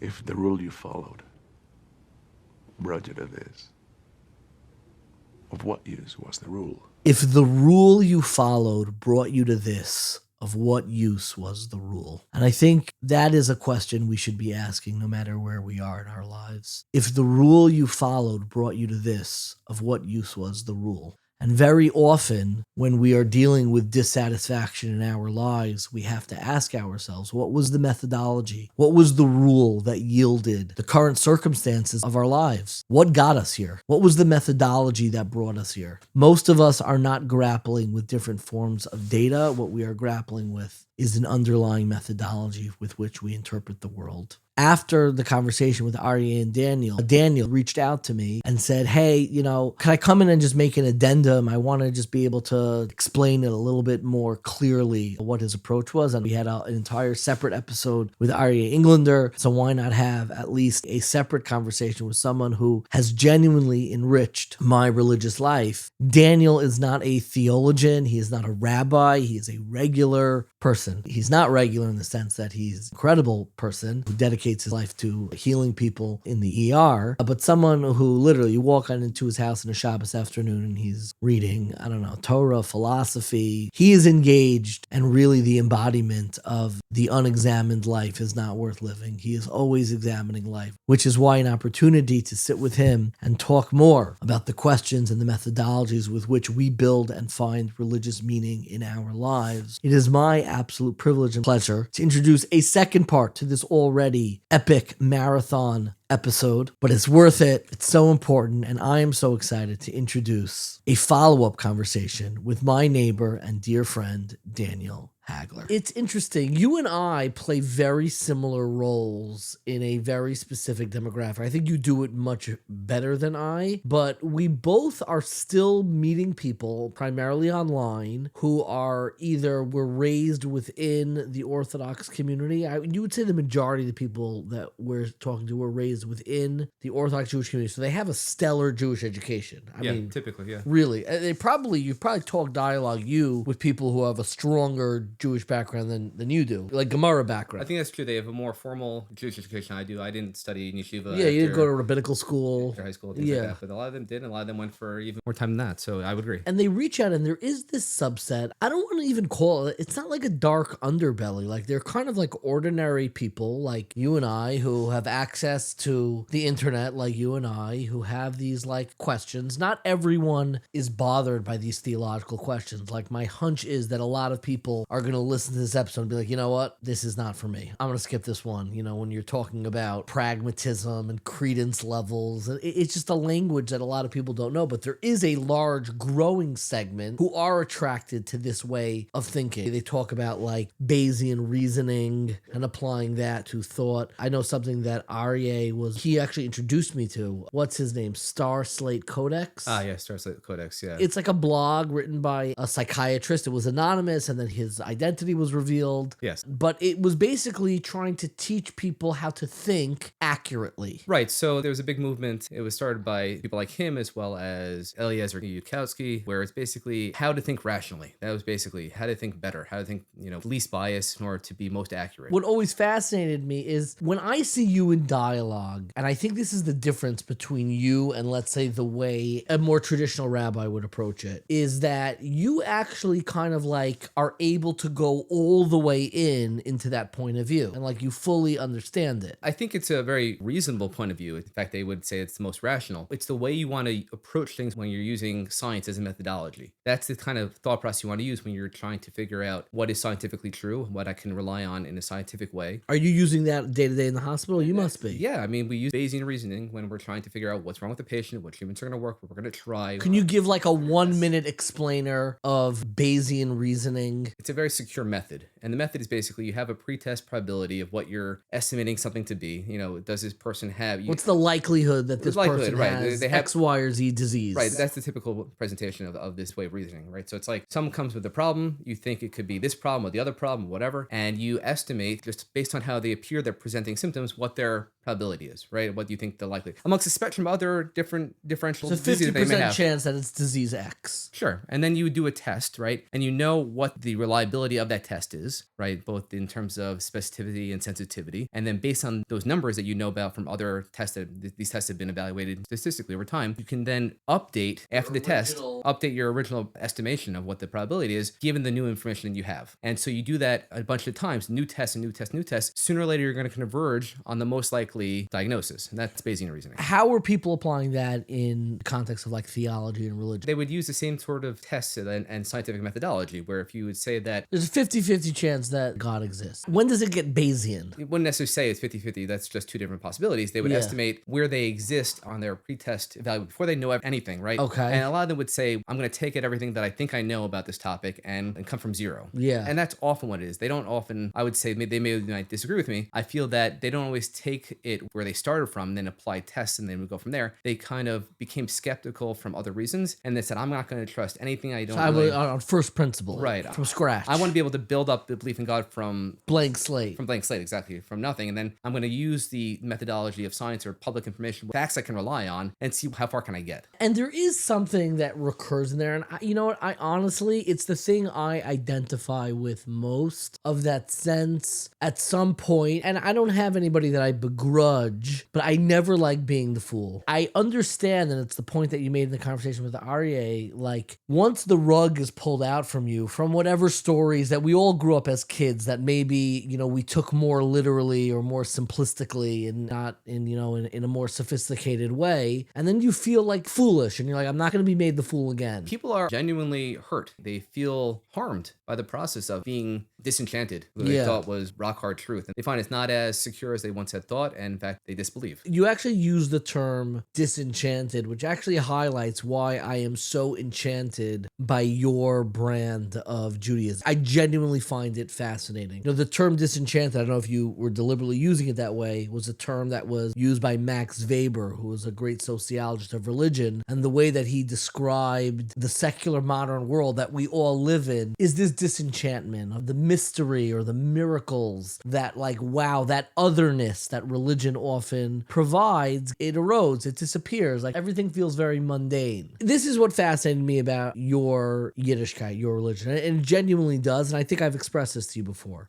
I came from a world where authenticity and religious commitment was kind of connected. Authenticity felt like otherworldliness. It felt like you were tapping into something that was transcendent. And that's what I think still connects me to more mystical thinking. I appreciate the mysticism, the mystery of existence and all that stuff. And the people who I were raised with, you know, who I admired in terms of their own commitment, or really what they represented, were people who were probably mostly, you know, emerging from the yeshiva world, emerging from a world that had, you know, a very native familiarity with Gemara and Rishonim and, you know, all the commentaries, etc., etc., etc. And then I moved to Country Club, where essentially I came in with my big, fat, larger than life 5 towns ego, because I'm not blaming the 5 towns, I blame myself. I have nobody else to blame. But I came out with that sense of like, I'm the real deal. I'm so amazing. I can learn better than all these. I for sure felt it. And when I first came here, you know, I wasn't used to the way people even dressed on Shabbos. I was very judgy and very like, well, what do I have to learn from these people? You know, like they could be my friends, but they're not going to be my religious educators. They're going to be my teachers. And lo and behold, you move in. And I say this with deep love and admiration. And your wife, Rebecca, will forgive me for saying this on here. You were a little nerdy. Oh, okay. Okay. With love. I say that with love. The first time you came... talking about the clothes I wear? No, I'm not judging. I mean, it's a lot of things. But no, the first time I met you, a squirrel drowned in my... 2 squirrels. Yeah. Garbage pail. 2 squirrels drowned in a garbage pail. I am a scared person. I'm not a strong. And Tova sent me out. My wife sent me out to deal with him. And I'm like, I do not know how to get rid of this. And Tova had already been hanging out with your wife because they had 2 babies together. Tova's like, go ask Daniel to help you. I'm like, I gotta like hang out. I held myself away from the rest of the community. Like I was still in such a bad place in terms of my own sense of self, really. And then I meet you and I start seeing your posts online. Especially there was another group that I didn't really belonged to until I saw you posting there was called Inspired Emunah. Yeah, that's right. And it was like these like very like rational, like very, but like deeply thoughtful and inspiring quotes where instead of quoting from like maybe Hasidic sources, you know, you're quoting from philosophers, you know, little book snippets here and there, but somebody who really gave me language to talk about religion in like an embodied modern sense, what I probably used to would have called a disenchanted religion, but it was almost finding the enchantment of religious life in this modern world. That like the source of the disenchantment became what is so novel and exciting about it. Let's create Shabbos 2025 in the country club section of Teaneck. Why not? It's the right place to be. Yeah, and like I just find it really remarkable. Like there's something very theological to me that my life has brought me to a place that I would have spent my whole life dismissing. I feel like my life's purpose was learning how to open my eyes and see this wider world of religious sensitivity, religious commitment, something that was like almost homegrown. You're not a product of any yeshiva. You never really spent serious time learning in a full-time yeshiva. Never. Not since high school. Yeah. I mean, you went to Yeshiva Flatbush, That's wonderful right. place. Yeah. It's not exactly Punovich or the Mir, but just Okay. short. And like, no, it Just shy, it really fascinates me. And like, you are one of the most profound religious thinkers I've ever met. And it's weird that we spent, that's too much. Yeah. I'll scale it back. Well, no, but it's wild that like we're here together, our wives are hanging out and chilling, and like we could be talking about, I mean, this is a real conversation we had in my backyard, like why atheists don't advocate for mass suicide in order to preserve. No, we had that conversation. We did, yes. Why, if there is no God, shouldn't we advocate for human extinction and anti-having babies in order to preserve nature? Like, we are disrupting the serene part of the world. Why do we feel like we're privileged? You pointed me to Daniel Dennett. In terms of antinatalism, Yeah. David Benatar, David Benatar. Oh, yeah, Yeah. you pointed me to a thinker who's like, yeah, there's actually a philosopher who... who's antinatalist. Yeah, he thinks that, actually quoting the Gemara, that we're better. Like, We're better off not existing. Yeah, better to have never been. Yeah. Does he quote that passage? Yes, he does. Noach lo shalo nivra. He quotes it. It's a Gemara in Eruvin, and it is better that we had never been created. It's the Yes. opinion of Beis Shammai. That That's is right. fascinating. But the reason why I had you over here is to lay out how you approach the case. The people who are approaching you are people who want to believe, most of them. I think they want to believe, or they want to at least find a way to rationally justify living a Jewish life. Right? Yes. They find value in Judaism. They find value in living a life of halacha. They don't want to be separated from their families. They want to be separated. They grew up this way. They want to be separated from and the they kind of klal. like it. Yeah. And in their own heads, the pain that they're dealing with is that in my head, this feels fake. This feels like it's made up. Yeah. You know, I read the Torah and the interpretations. Is this really what God, so to speak, wants us to be doing? And that emptiness that you can feel, I think it's a form of self-alienation. There's some of that. I would say also a lot of it is cognitive dissonance, where they find that they do not believe this, but they're acting in a way that is acting out what they believe to be false. And so having that dissonance where they believe one thing and acting differently. Yeah, and it can be painful. deeply painful Yes, for people yeah. who are struggling with it. When people come to me and have these issues, my first thing that I tell them, the best part about atheism is that it demands absolutely nothing of you. You can do whatever you want. Okay. Meaning when people first experience doubt of that level, it shakes your whole reality. Forget about your relationship to Judaism. If you see through that keyhole, even for a moment, you feel your world begin to shake. I have looked through that keyhole. I think what you're describing is atheism is a part of it, but what you're describing is really nihilism. Correct. Where nothing really matters. There is nothing to direct you to do this versus the other. Is it offensive to associate atheism with nihilism? Most atheists would consider yes. And they would say so because atheism does not logically devolve onto nihilism. But I would say that if you are applying the levels of skepticism to religion, to everything else, to ethics, and to what's meaningful, and to family, and to community, and you apply the same level of And to skeptical love and to everything. spout. If you apply the same sort of skeptical rigor to those things, skepticism is this universal acid that can break down and deconstruct everything. A universal acid. Yes. Interesting. Skepticism is very powerful, and you can apply it to almost anything, and you end up with very few things that you can really know with certainty, if anything. And that can be very disorienting and demoralizing. And a lot of people are led to very dark places because of that. One of the things that we used to talk about is like where real skepticism and philosophy can lead you. And you were the one who introduced me to this concept called Boltzmann brain. Not just skepticism, but if you blank slate reality and try to reconstruct reality on first principles, it can lead you. Oh, it brings you to strange places. Yeah, to dark, strange places. Right. So the Boltzmann brain idea is this. Assuming the brains and minds are essentially just rooted in atoms, right? Which means that the brain is just a complex collection of atomic and subatomic particles, right? Purely materialist view. Right, it's purely a materialist thing, right? So suppose the universe were to exist for infinite time, and under that time, all the particles that ever existed,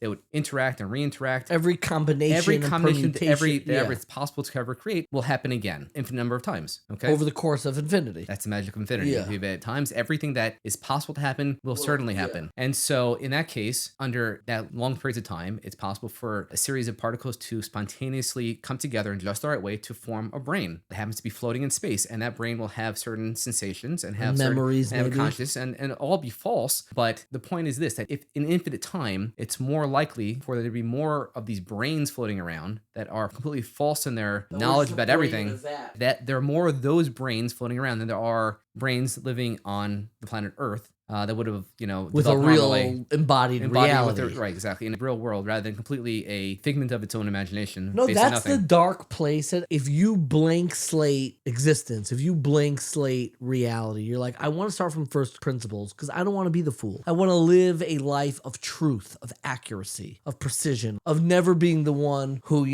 is holding the bum hand at the poker table. Right. You can end up kind of in either a paralysis or in not just equally, but even more fantastical thought experiments that don't even provide the pragmatic joy of just embodied life, be living, having neighbors and community, etc., etc. Sure, yeah. It becomes very propositional. It becomes very abstract. That's what it always bothered me. And there was like a common theme in like the groups that we're a part of where I would always ask them like, do you apply this to the love that you have for a spouse? Like, I feel like Judaism is very relational. So when it's kind of deteriorated to just, do you believe these propositions as Rebbe has presented This them is a to you? limitation of rooting things on just propositional notions, where if that's the root of what you're rooting, that everything that you're doing must be rooted to this and this principle, or whatever things that are at the bottom of your entire way of life, becomes susceptible to being toppled, basically. Where and not even being toppled, even before it topples, what I find is, even when it's standing up straight, if it's very propositional, it's stifling. It's stifling, it's anxious, it's like every moment there's anxiety, it's wobbling. Do I really believe this? Like, oh no, there's a new Facebook post. Like, what do they dig up now? Did they find, the Bible with just, it's signed by Joe Moskowitz from the Young Israel Staten Island? Like, oh no, like, and you get like nervous that like, is there smoking gun information that's going to come out? And then I'm going to be back to being the fool. I don't know. There's something about that approach, that methodology that I wasn't always. I used to live that way also. I didn't want to be the fool. And something broke in me where I'm like, this is not Hyam. This is not a life. I want to be in love with the presence and live an embodied life. I want to love my wife and my children and everything that represents and everything that I come from. Right. Like, I want it to be real. I don't want it to be an equation. I would say that the root of this propositional centrality is rooted from like Christian ideas, where you have to believe a certain thing in order to belong to a certain thing. Leora Batnitsky talks about that in her book, which are how Judaism became a religion. She actually talks about how there is a Christian influence in kind of dogmatizing and making it very propositional. Do you believe X, Y, Z? And you go down the list. But come back to that original and why we came back tonight. Somebody comes to you, they want to believe. And we've met people like this, and we've met sometimes the same people, and they want to believe. They want this to work. They like the life, but it is, let's be blunt, it can feel ridiculous at times. The stories that are perpetuated. I think a lot of people, they limit themselves in terms of the theology that they're able to draw upon, and they get stuck in like the articulations of Judaism from like 1975 to 2010. Right. Which is like, we got a lot to draw from, and they get like stuck in like a very particular expression of Judaism, which I have nothing wrong with that, but if it's not working for you, don't feel like your life is over. Don't feel like there's no way forward. Right. Where do you go? So I want to tell these people that there's another broad-based way of experiencing and being part of Judaism doesn't depend on any propositional states per se. Doesn't mean to say that those propositions are false. It just means that we, like Rav Kook, we raise the Palace of Torah on a different pedestal. So it doesn't depend on these other things. And we can talk about those things separately on an intellectual level, and we can weigh the merits of them on an independent basis without having them shake your entire way of life. Because your way of life is not, it's formally based on these things, but practically the way people live their life, it's not really based on those things. It's based on more natural, experiential levels of what Judaism is and what it offers on a day-to-day basis. It's deeply organic. That's what I love about Judaism, and I've always said this, is that you ask me what is unique about Judaism, I think is that at its very heart, it has always structured the Jewish experience as having a written Torah and an oral Torah. There's something very fixed and static that connects you and that is unchanging, what I call like the Coca-Cola part of Judaism, where like the very shape,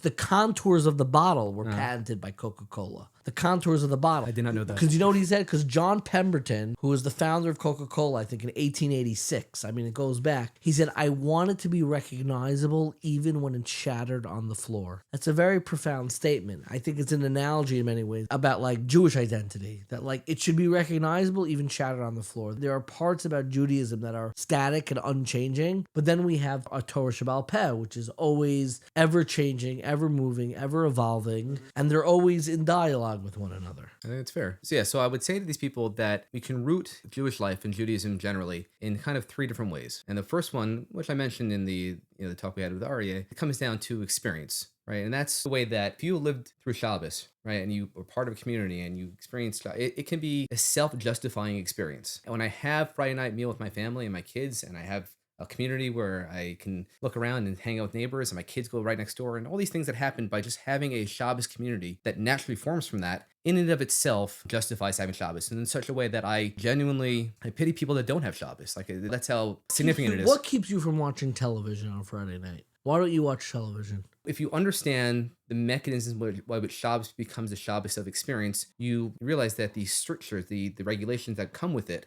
it's a necessary part of it. It's not necessary, it's constituent of it. Meaning that you can't have this without the other. The way that Shabbos makes it so you have a family experience at the table is if everyone's got their machines off. And it's not an option. No one even thinks, oh, well, let me check what's on my phone. The way I phrase it a lot with Tova, and it's in reaction, we have a relative. Shabbos is a little bit more difficult for them. And they one time said a comment to Tova and I and said, it's so inconvenient. I was struck by that statement. And I remember later I was talking to Tova and I said, a Shabbos that is there only when it's convenient is not Shabbos. Part of the magic, the otherness, I think the term that I would use is alterity, that it makes it feel like a separate time. You're not just... You're stepping out of the regular life. Is the inconvenience, is the fact that you have to get everything ready beforehand and get dressed beforehand and get everything. Like, that's what makes the day so other, so alternative, so different. So you begin by focusing on what's your pragmatic experience? What is your life like? Which is ultimately, instead of being the last question, which kind of in a more rationalist approach, it's kind of the last question you get to. Because if you start with a blank slate, you start with an ideology, I'm using air quotes. Yes. And the last question is like, okay, what is the life that it yields? Right. And you're saying, and which has always made sense to me, the actual life that it yields, that your ideology and decisions, what does it actually produce in terms of your lived experience? I don't know if it has to be the only first question, but it should definitely, you want to bump that up. You don't want to just leave it to the fate of the philosophical gods. I mean, I think that's true. I want to really drill down the idea that it's a totally separate supports things independently. The propositional truths can be the case, and we can put that aside, but it's an entirely separate way of supporting what you're doing by being self-evident in the experience itself. You see the validity of what you're doing and the benefits of the experience that self-justifies continuing to do it, because why would you want to live your life without it? In a way, it reminds me of Rav Aaron Lichtenstein when he was asked to justify, and there is a circularity to it, but he said it, the source of faith is faith itself. It is what it produces. So in terms of like faith, you could say like, what's the reward of having faith? It's like, I don't have to be a nihilist. Nihilism is terrible. Reb Tzadok has something extraordinarily profound where he writes in the 41st paragraph of Tzidkat HaTzadik, he says something really, really profound. He says that when you do a mitzvah, I don't know if you heard this, it traumatized me as a young kid. My Rebbe used to tell, when you do a mitzvah, it creates an angel. The part that traumatized me was, if you do a mitzvah improperly, it creates like a handicapped angel. And I was like imagining these like angels. World of broken toys. Like, yeah, it was just like a very very traumatic imagery. For any Rabbeim who are listening, maybe skip that second part of the analogy. But Rav Tzadok says, why do you get an angel? What is that telling us? Rav Tzadok says that at Har Sinai, at Sinai, we heard all of the commandments from Moshe, really. Moshe delivered them from God. He delivered all of the commandments except 2, which we heard directly from God. He delivered us all of the commandments. So he was the agent of God. He was the shliach, the agent of God. So it is like measure for measure, midah keneged midah. When we do a mitzvah, just like we accepted it by an agent, we are rewarded with an agent. But then Rav Tzadok says this incredible punchline. This is the first 2 of the 10 commandments, the first 2 mitzvahs of belief in God and not believing in God, of Anochi and Lo Yihiyeh. The Talmud says we heard that directly from God's voice. So Rav Tzadok says, what is the reward for believing in God? It is kiviyachol, as if you create God. The God is not just the commandment, it is also the reward, which I think is like a very profound reflection on religious life. You know, it's something we spoke about in the conversation with Aryeh, but it's something that like I've embraced this fully, that my commitment to Yiddishkeit is the reward. It's the reward for the commitment. They're happening simultaneously. Right. And Rav Tzadok says that about belief in God. Once you're able to step into that religious universe. And to me, that doesn't mean, you know, there's a person in the sky with a beard. It means that I am committed to interacting with the world as if, I can't prove it, but I believe it, this has inherent meaning. This is inherently valuable. There's inherently divinity. There's inherently something transcendent that transcends our material composition, and I will live my life as if that is such. Right. So that, is related to the second of the 3 things that I want to talk about, which is the, we call it the religious quest, the spiritual journey, the religious life. And for people who they believe in something they can call God, but they have difficulty believing some of the other propositions about Yetziat Mitzrayim and Har Sinai, things like that, I think they can view Judaism as a series of practices, a way of life where they bring the transcendent into the mundane, and it raises their consciousness, it raises the experience, it raises the significance of the things they do. For example, if you're keeping kosher and you're saying a bracha before whatever you're eating, right? It changes that experience of just eating for because I'm hungry or, even just nourishment, and it raises into a religious act. Right. I love this because I think it recognizes the inherent limitations to any theological language when we say we do or we don't believe. You know, when I say I believe that Torah is min hashamayim, so you have no idea what imagery or feelings are in my head when I say that, what those words mean. Those words have meaning. They may connect us as a community because that is like a tenet. But what the words mean to each of us is separate. It's always going to be separate. Words always correspond to different... Yeah, it reminds me of Rosenzweig, where he talks about... Franz Rosenzweig. Specifically, yeah. Not former 1840 guest, the Rosh Yeshiva of YU, Rabbi Michael Rosenzweig. Different Rosenzweig, yeah. Correct. Franz. Thank you. And he writes about how the experience of mitzvos, he takes it as a very existential perspective, where the commandedness is not necessarily known or a propositional state beforehand, but you feel it in the doing. Yes, I feel that a lot. Like the word commanded, what do we mean when we say God commanded us? Like neither of us have been in direct communication with God. A lot of times, do we mean like my 9th grade Rebbe told me that God commanded us? No, I think God, when I say God commanded me, I feel like it is the most transcendent imperative. The fabric of my being wants to be involved in this. It's something that is almost like an inescapable, transcendent desire. Right. I think these acts, mitzvot specifically, they've been invested in the Jewish community, and we recognize them as being sacred acts. By engaging with them, you have this existential turn. You have this different perspective on what you're doing and what it means that evokes the sublime, evokes the It's like sacred. a reminder of like life is precious, life is purposeful, yes. And you just hone on it over and over again. You can be mindful of what you're doing, and it brings you back to the present, and take what's in front of you as important, and not let time pass away. Don't waste it. This to me, and it's something that I learned a lot from you, a lot from a former 1840 guest, Malka Simkovich, who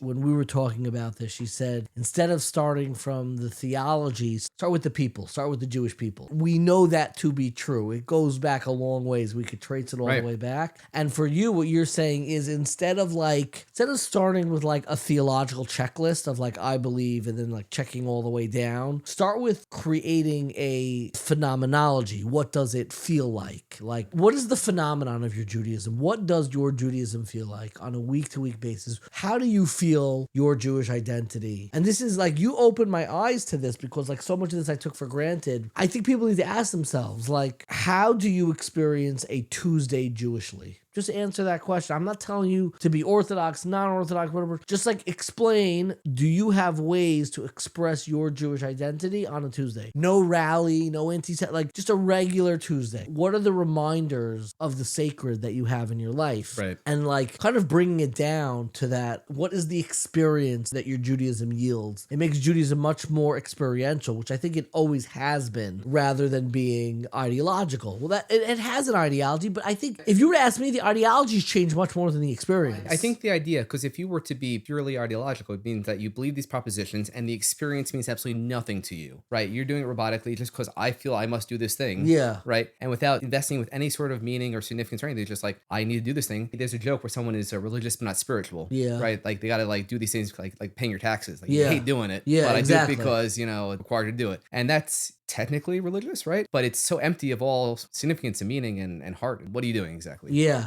So the first thing you had mentioned was... So yeah, the experience itself, the spiritual quest, religious journey, that all these acts are invested with higher significance. It reminds you of life itself, Right. really. Like how wedded you may feel or how connected you may feel to the contemporary Jewish community, fill in whatever denomination you want, Orthodox, Conservative, Reform, Reconstruct. You may feel alienated from any specific community now, but what the broad bone structure of Judaism ensures is that you remain on a religious quest. Meaning that you have an entire set table, Shulchan Aruch, available to you of all these different things you can do that will connect you. Yeah, to a divine idea. Exactly. And so I think these are opportunities people can take or not take, Yeah. and bear the consequences one way or the other. It bothers people because a lot of times people can listen to me, and I think they can listen to either of us, and we can sound like atheists because what you just said is like they can choose to do it, they can choose not to do it, which is the truth. The one thing that I feel like we have forgotten is that at the end of the day, Moses Mendelssohn was 100,000% correct when he said that the number one feature of modernity, this is what he argued in the book Jerusalem, religious coercion is now impossible. He wanted to make a historical argument that it was never possible. You could,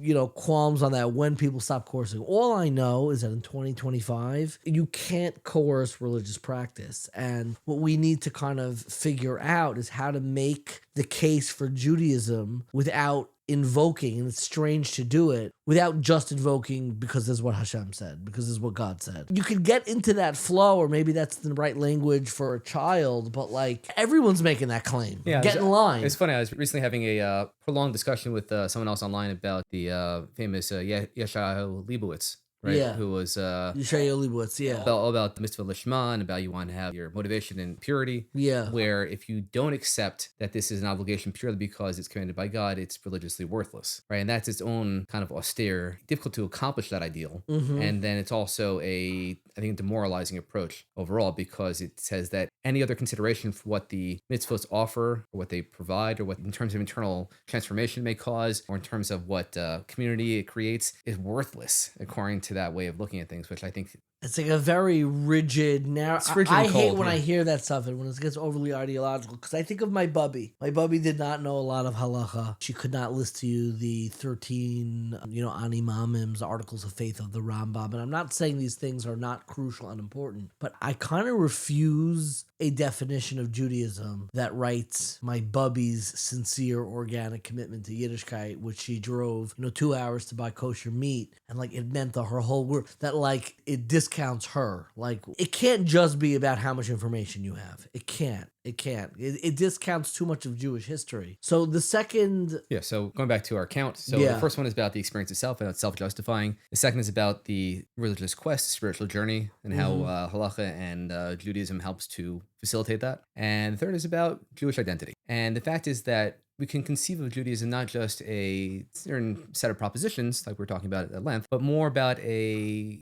civilization of how Jews have built life, right? It's a Jewish civilization. And as such, we can see that all these acts, when we do them, they're connecting us not necessarily with something transcendent, but also with other Jews through history and time, back to our ancestors, to the Jews that will be in the future, and to Jews that are currently throughout the world. When we do these acts at the same time with them, when we're observing Tisha B'Av, it roots us in history. And Judaism is not just an abstract philosophical idea, but also it's a retelling of the Jewish experience, throughout the year, that we lived a Jewish life and re-experience that connectivity to the generations throughout. That's kind of the idea. I think that Rabbi Sachs invokes that idea, or the letter in the scroll. We're all part of learning of Torah scroll, and in each one of us, if we opt out, we're no longer part of that story, and we broke the link, right? And the idea is that you are an heir to a great civilization, and if you don't pick up the baton, it'll get lost. Do you think that we can make the case on the other side? When you speak to people who get lost and they want to boil reality down to its verifiable parts. They don't want to be the fool, and they want to know that their reality has integrity, like truthful integrity. Okay. How do you understand where the secular atheist turns to find meaning? How do they not fall into the nihilistic abyss? Either they find justification elsewhere, they get off the skepticism train at some point or another. You have to. They have to. They start trusting something else besides for what, raw scientific facts will give you, right? And you see that with all sorts of secular philosophers, where they start trusting their intuitions more. They start trusting, these pragmatic ideas where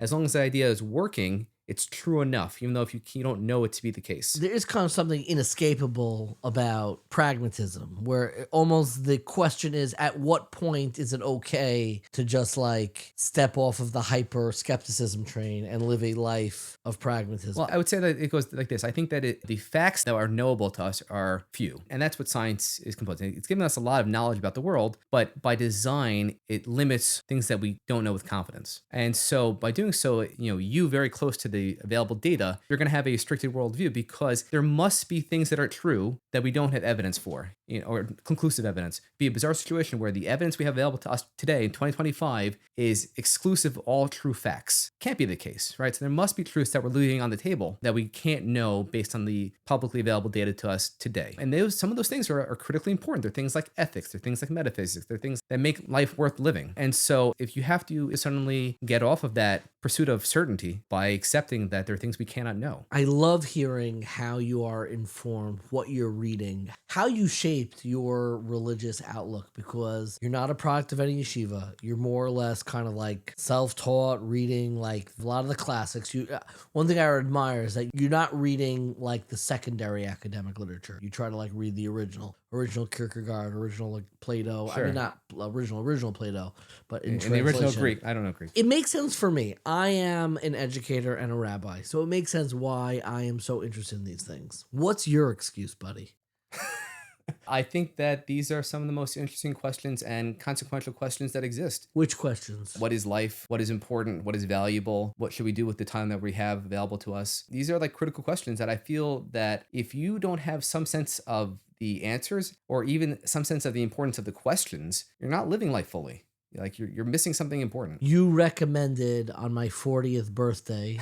What'd you recommend? It was Notes from the Underground by Dostoevsky. It was an eye-opener. I never would have read Notes from the Underground, but it's about somebody who's 40. Tell me what that was about and why you recommended it. Well, why don't you tell me what you found out? It was one of my favorite reads this year, because to me it was a cautionary tale on, I don't know if I would use the word skepticism, but somebody who doesn't want to be anyone's fool. It was a internal monologue of somebody who basically, I'm not sure how even self-aware he was, is living a life of suffering, aloneness, self-alienation. That's right. Just trying to make sure that he can live with the assuredness of his own righteousness and truth and smug, and just looking at the whole world. Everyone's a phony. I got my truth, but I'm all by myself with it. It's a very demoralizing, perspective on things. That's what Notes from the Underground is. Dostoevsky, he wrestled with these ideas. But it's a criticism at the same time. It's a deep criticism of it, where it's saying someone who's in pursuit of their, they think they're smart, and they think they know what all the fools aren't aware of, and therefore they know that life is without meaning and purpose. But by doing so, by accepting that nihilistic perspective, they have no direction in life either, and they have no reason to do this over the other, because there's no reason to do anything. And so this man lives a demoralizing life in a small, ratty apartment, and is constantly criticizing everyone around him for, why are you doing that silly thing? Why you think that's important? Because he doesn't think anything's important. He thinks that he's smarter than everyone else. That dual perspective is depressing, and ends up being a very sad story. What's interesting, the reason why it's fascinating, because he talks about from the beginning of the book, he's today I'm 40 years old, and it's no one should live more than 40 years old. Yeah. I'm an old man. It's almost like embarrassing to be this old. It's that perspective which we account for in Judaism, but it is that perspective of Noach Shelo Nivra. It would have been better to have not been created. It would have been more truthful, more honest to not exist, which to me is a very sad perspective to live with. And I think you could even say that the religious perspective, even if you don't necessarily believe any specific propositions, but accepting life as a good thing, denies nihilism. My dearest friend Daniel Hagler, thank you so much for joining us again tonight. Of course, thank you for having me. The Talmud in Tractate Kiddushin on page, I believe, 30b says the middle point of the Torah are two words. If you count every word in the Torah, the middle point comes up in the 10th chapter of the book of Leviticus, which is Vayikra, in the 16th verse. There are two words that come right next to each other, which are the words darash, darash, meaning he inquired, he inquired. Those are the middle words of the Torah. And I believe these are the middle words of the Torah because at the heart of religious life, heart of our religious quests of finding meaning in our lives, are these two words of darash, darash, of seeking, of finding the right methodology, the right questions to ask, to really yield the answers and ideas that can give our lives meaning and hope and stability and spiritual nourishment. And we need to know how to seek. And I have learned how to seek and how to ask questions by talking not only to rabbis and not only to scholars, but by listening to how regular people build their lives and listening into conversations between believers and non-believers. And what are they grappling with? What are they trying to understand? What are their differences? Why are they coming out with different life choices and life designs? And thinking about these questions is really thinking about the heart of the Torah. At the heart of the Torah are the words darash, darash, seek and seek. And I want to add one idea beyond that was inspired by my friend, Rabbi Shmuel Hain. Rabbi Shmuel Hain is a rabbi in Riverdale, and he wrote an absolutely gorgeous essay that was published in the Festschrift. The Festschrift is a fancy word of the volume that is given to scholars,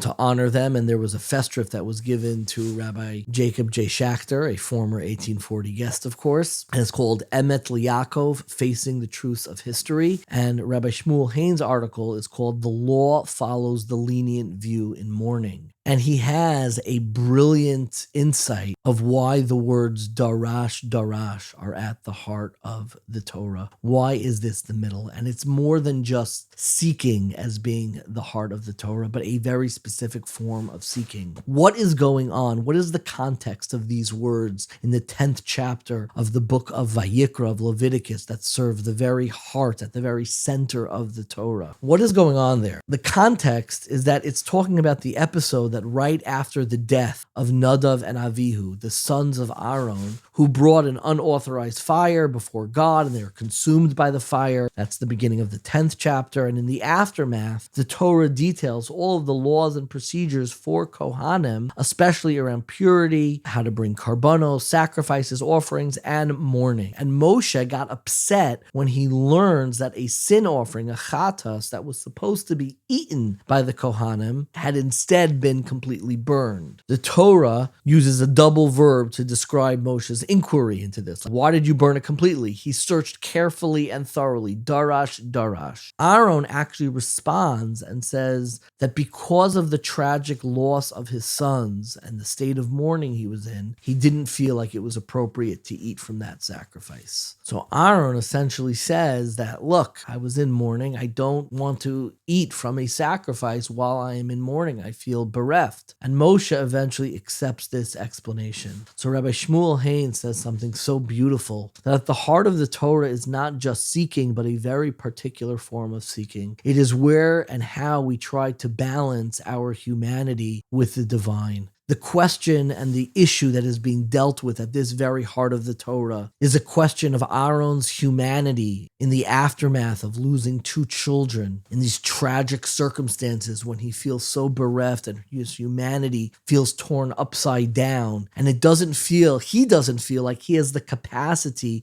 to receive and observe the normal laws in this kind of diminished state of his own humanity. I can't eat from a carbon right now. I can't eat from a sacrifice sacrifice right now. I want to burn it completely. What he's negotiating with is negotiating between kind of the transcendent, the unmovable, the divine, and his own ever-changing humanity. At the heart of the Torah, at the heart of that seeking of the Torah. In the words of Rabbi Hain, this exchange, the fact that darash is at the very center of the Torah, suggests that applied law must take into account the emotional well-being of those impacted by halacha stringencies and leniencies, especially in the context of bereavement and grief. What he's highlighting is that at the very center of the Torah is this clash between our human capacity, which is ever-changing, and our divine obligations, that unmovable wholeness of existence itself, and reaching out to the transcendent. And that is why it was such a privilege and pleasure to speak with Daniel twice, and Aryeh have him back on, because at the heart of this conversation is the question of darash, how we seek, the methodology of what we seek, and how we ultimately integrate our humanity with the great quest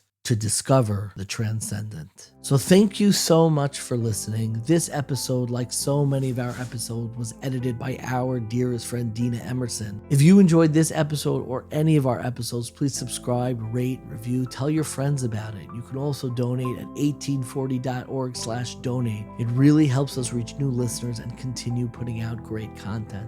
You can also leave us a voicemail with feedback or questions that we may play on a future episode. That number is 212-582-1840. Once again, that number is 212-582-1840. If you'd like to learn more about this topic or some of the other great ones we've covered in the past, be sure to check out 1840.org. That's the number 18, followed by the word 40, FORTY.org, 1840.org, where you can also find videos, articles, recommended readings, and weekly emails. Thank you so much for listening, and stay curious, my friends. Shomer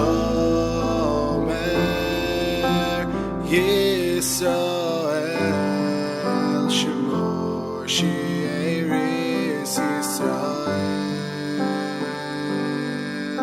V'yal Yovad Yisrael Omrim Shema Yisrael Shomer Yisrael Shemor She'eris Yisrael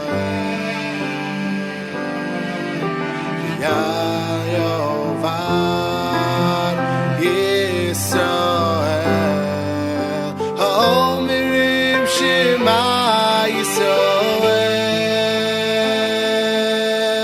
Shomer Yisrael Shemor She'eris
Shah.